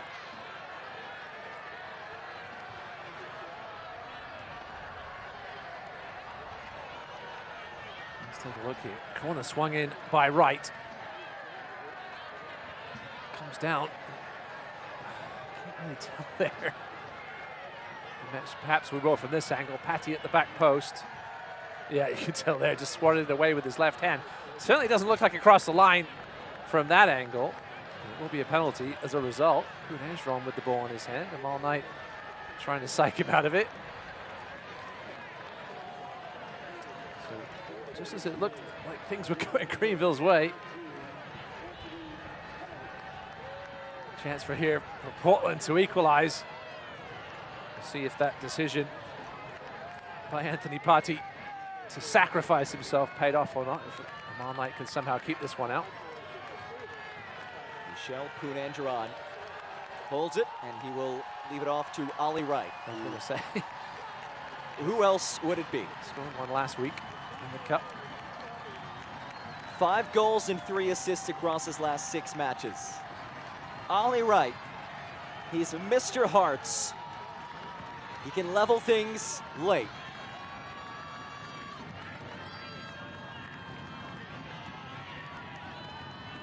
Wright versus Knight.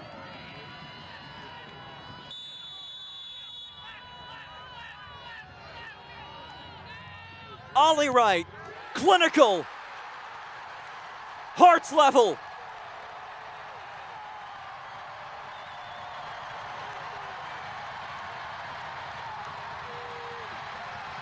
Ollie Wright slams the ball down. A well-taken penalty, sending Amal Knight the wrong way, deposited with aplomb and pace. Now, Greenville are really going to be under the cosh here for the last 15 minutes or so. Down to 10 men, short of defender. We'll have to see if Dave Davis makes a change here. Perhaps Tyler Pollock comes on left back. Somebody else will have to be sacrificed for that, though.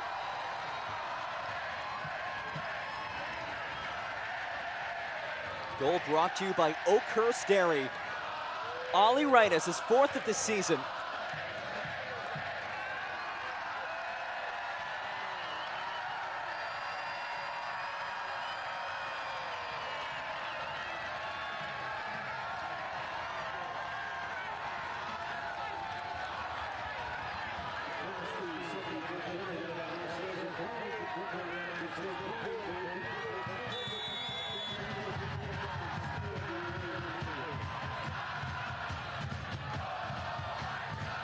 So Patrick Segrist will drop back to left back, another option.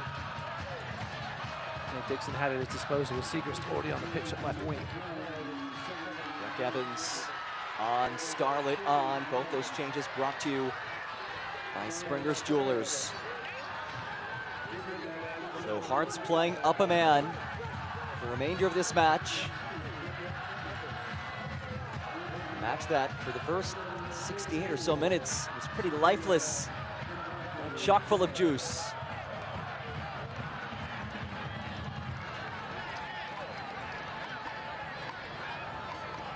Greenville's only mission here now is to get out of this one. Try and salvage a point. Got the goal. We would have taken 1-1 if you'd asked Dave Dixon before this one. Not done yet, though, perhaps.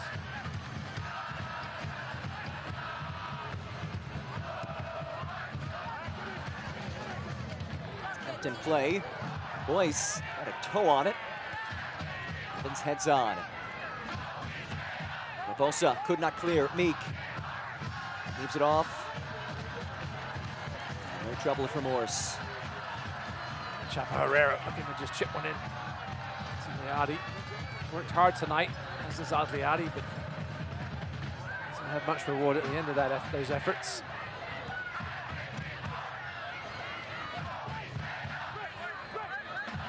Here's Evans, his first touch. Former all-league player with FC Naples in his first season with Hearts. As it switched into space. And a free kick awarded. JT Kamara shows off that pace and skill.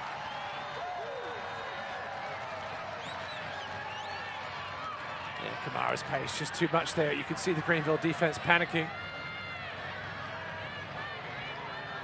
JT Kamara does. He loves to just run at people, make you make decisions. Chapa Herrera tracking back. It's Lucas Meek with the foul in the end. A little needless as he had help.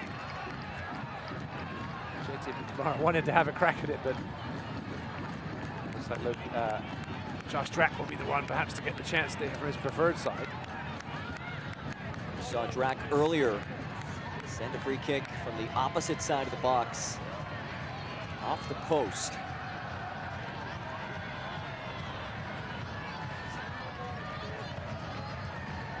Ollie Wright had the equalizing goal back in the 78th from the penalty spot. It is Wright, it is Drack who stand over it. Drack sends it into the wall, off a deflection. Evans volleys centrally. And it's lifted away by Herrera. This is likely going to be the theme of these last 9+ minutes. Greenville just trying to hang on. Cleared that one well enough. The throw here for Portland, deep in Triumph territory. Good defensive work there by Agliati.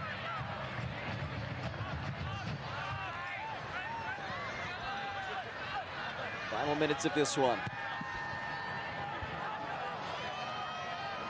Wright able to keep it in play. Drack the nifty back heel. Wright's cross deflected.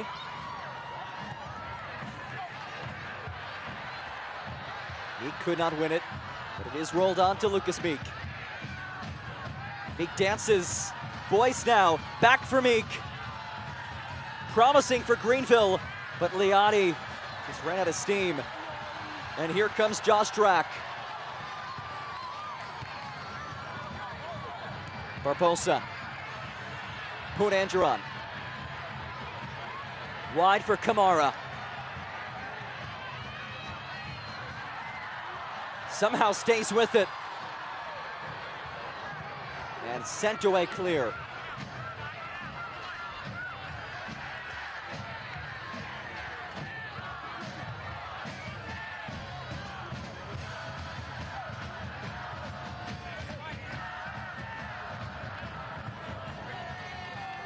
Marks trying to capitalize on this man advantage.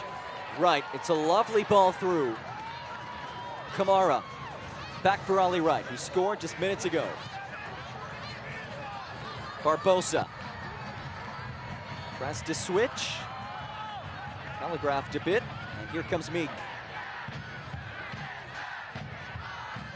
Meek links up with Herrera on the overlap. Herrera swings it in, and Morse is there. Chapa Herrera defying his age there. What a run down that left side. They just couldn't find the head of Liati. Back and forth we go. Zion Scarlett, his first touch, sent across, and popped out by Segrist.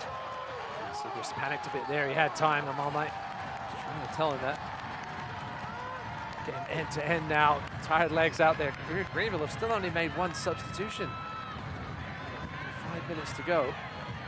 Certainly an interesting way to go about it by Dave Dixon. Triumph side playing down a man. They hang on for a point on the road. Ended that goalless streak. Now it's about getting a result in a difficult place to play.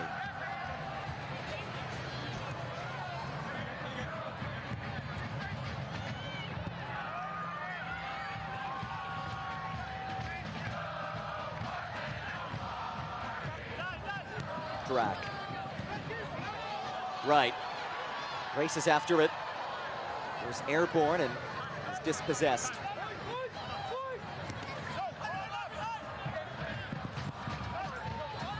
Evans. Lovely bit of skill to stay on it. It's still Connor Evans.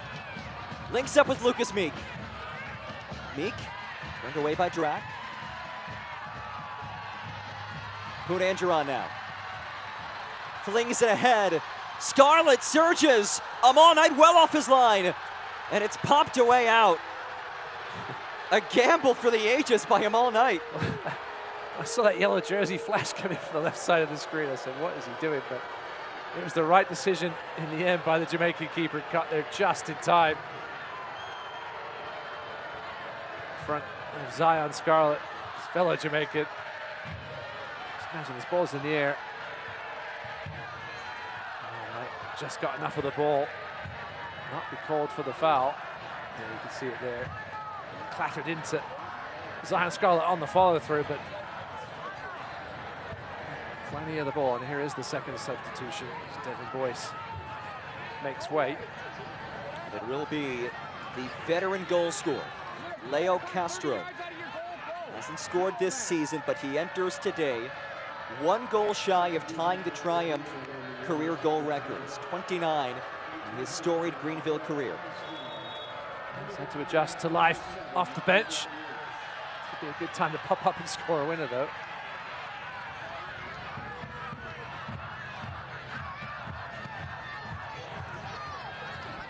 Drack. Here's Wright.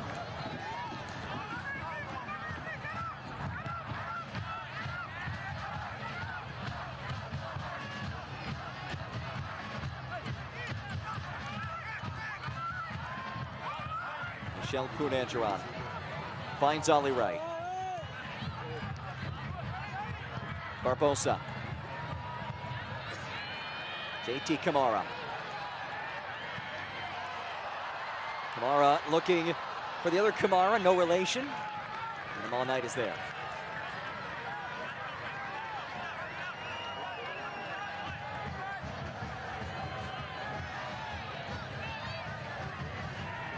Knight and company just minutes away from escaping with at least a point as Castro surges ahead. Miotti bats it on. Fritz.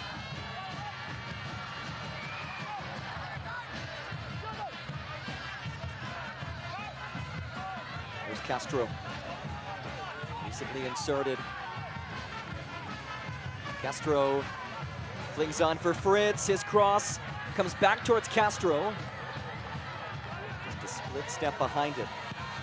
Ollie Wright drives it long. Scarlett surges. Fricky all over him. And it's the veteran who wins that duel. Brandon Fricky's been a monster at the back tonight for Greenville, mopping up everything just like he did there against his former teammate.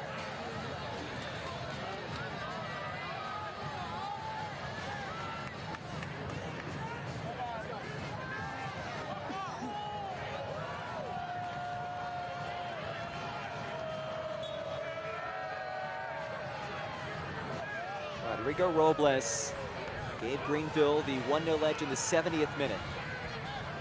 6 minutes later, Anthony Patty received a red card.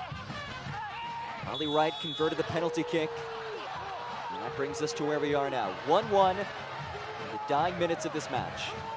I expect we'll see a good chunk of stoppage time at the end of this one. Connor Evans will take his time with this free kick.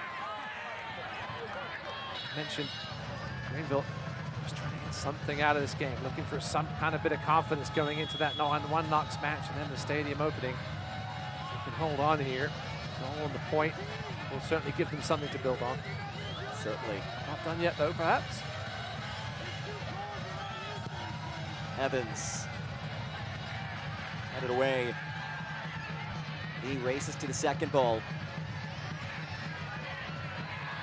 Able to keep it in play, but it's a quick spell of possession for him. Drack with a head of steam. Skies it long. Scarlett races after it.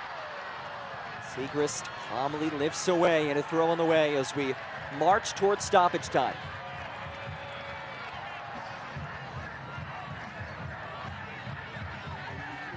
Six minutes of added time brought to you by Springer's Jewelers.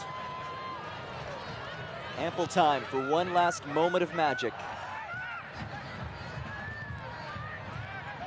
JT Kamara. Mo Mohammed turns the corner. Mohammed's cross. Liati goes down. Fritz living life dangerously there. He sort of stood and waited for that ball while Ollie Wright was attacking it from behind. Almost cost him.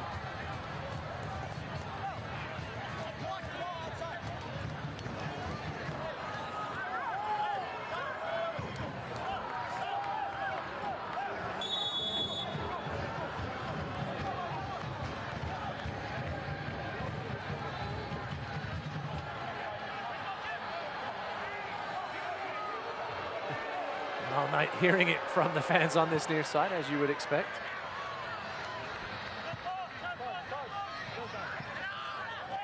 Castro will keep it in play, a throw for the home side.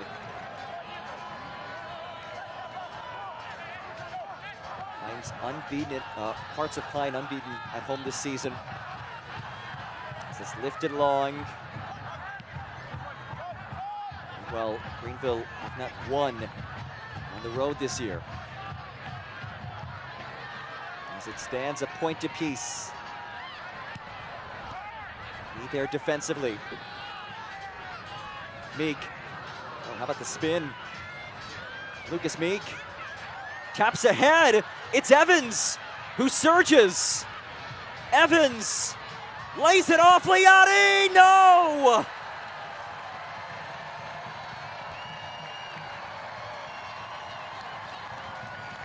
That's the Connor Evans Greenville have been looking for. Driving into the box. Portland knew they had to be careful. I thought he made the wrong decision, but it was a lovely pullback. What a block in the end by Josh Drack, pinching in from his left fullback spot. But not done yet here with a set piece chance. Third corner kick of the match for Greenville. Patrick Segrist to send this in. Keep an eye on the run of Leo Castro here. He'll be the target. Scored so many goals on the head. Segrist, ball in. Those fists away. Evans, space to serve. Floats it in. Headed across. Not it away. Driven ahead by Fritz. Once more. Turned away by Morse. And there was a whistle. Flag was raised. It did look. I think it was Lucas Meek. Offside perhaps. Greenville looking like the team that wants the 3 points, down a man on the road. They haven't looked like a team down a man since that 7-minute red card.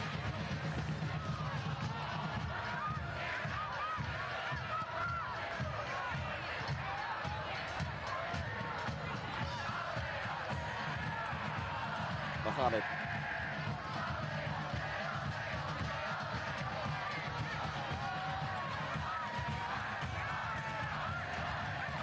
Evans.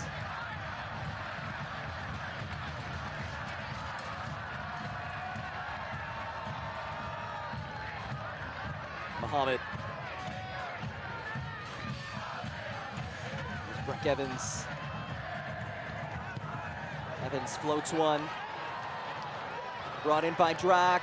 Drack sprays one across. Throwing in the way. Right. Blocked by Liati. The throw coming in the final 2 minutes or so of stoppage time.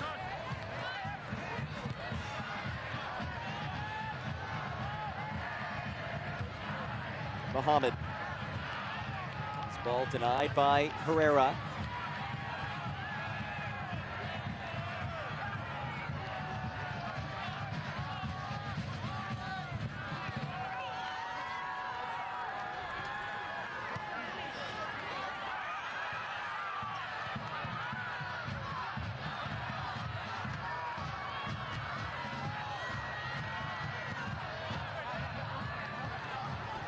Right.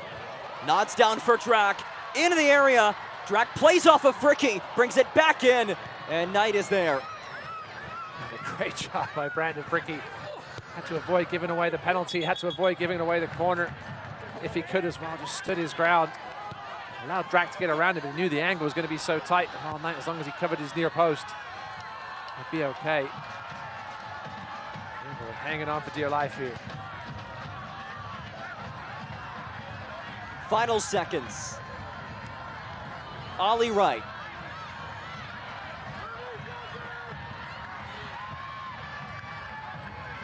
Kamara couldn't get there. Meek cuts it away. Kamara does recover. Evans. A driven ball. Drac. This possibly the final build. Punanjaran. Muhammad. JT Kamara. Drives it in. Kamara's ball punched away by Knight. Evans heads forward. JT Kamara. Plays ahead for Wright. It's brought in by Punanjaran, who sends it across to Scarlett. Contact in the area, and it's whistled the other way, and that will do it. We share points in Portland. 1-1 the final. A point that I think will feel like 3 for Greenville. Down a man, got the goal that ended the drought, held on. Another draw for Portland, their 5th in league play this season.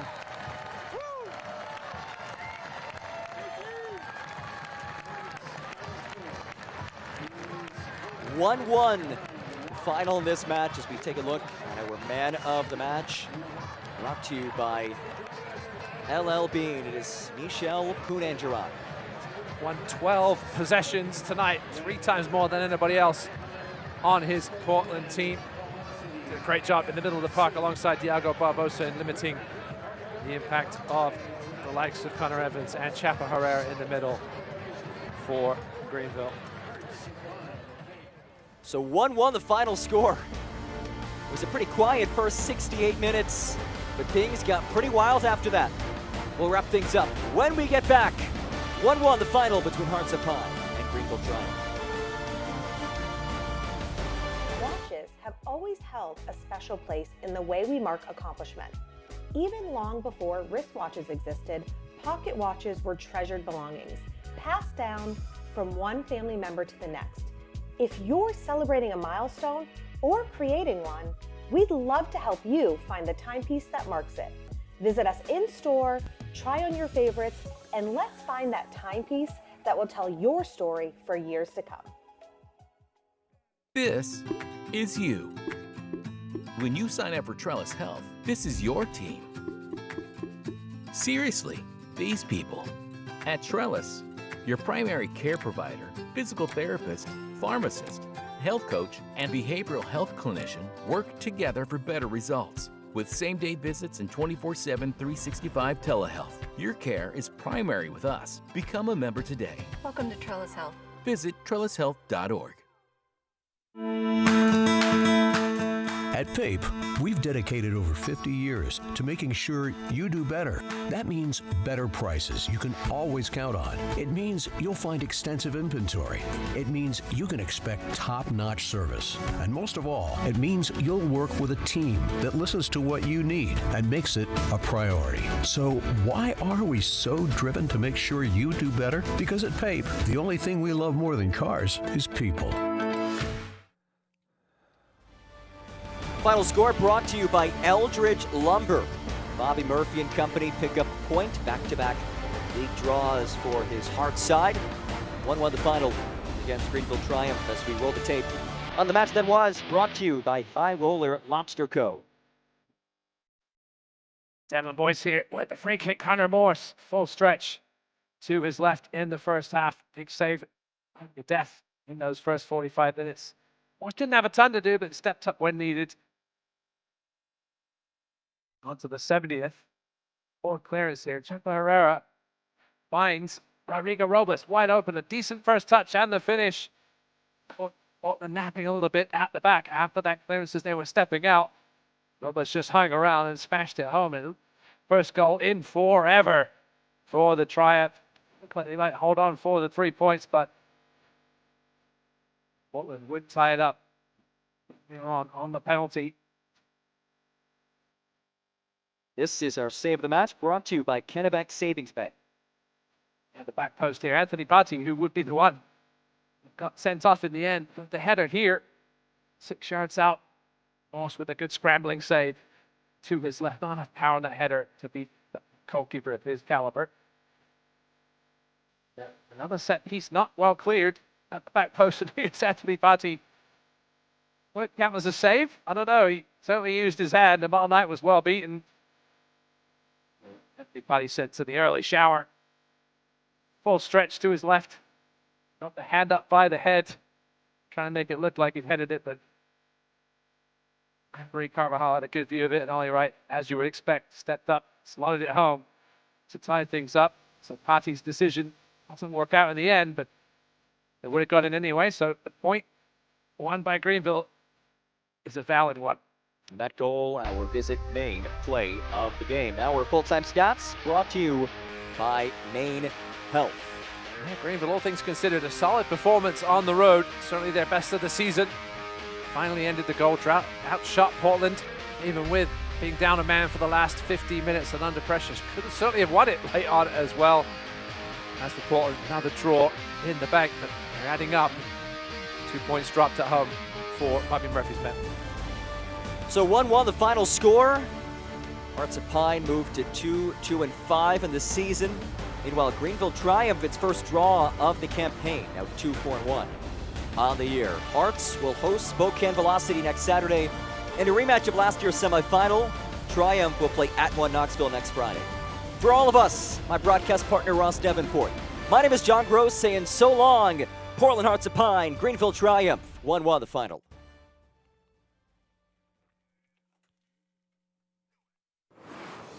This copyrighted telecast of the United Soccer League cannot be retransmitted, rebroadcast, or reproduced without the express written consent of the United Soccer League.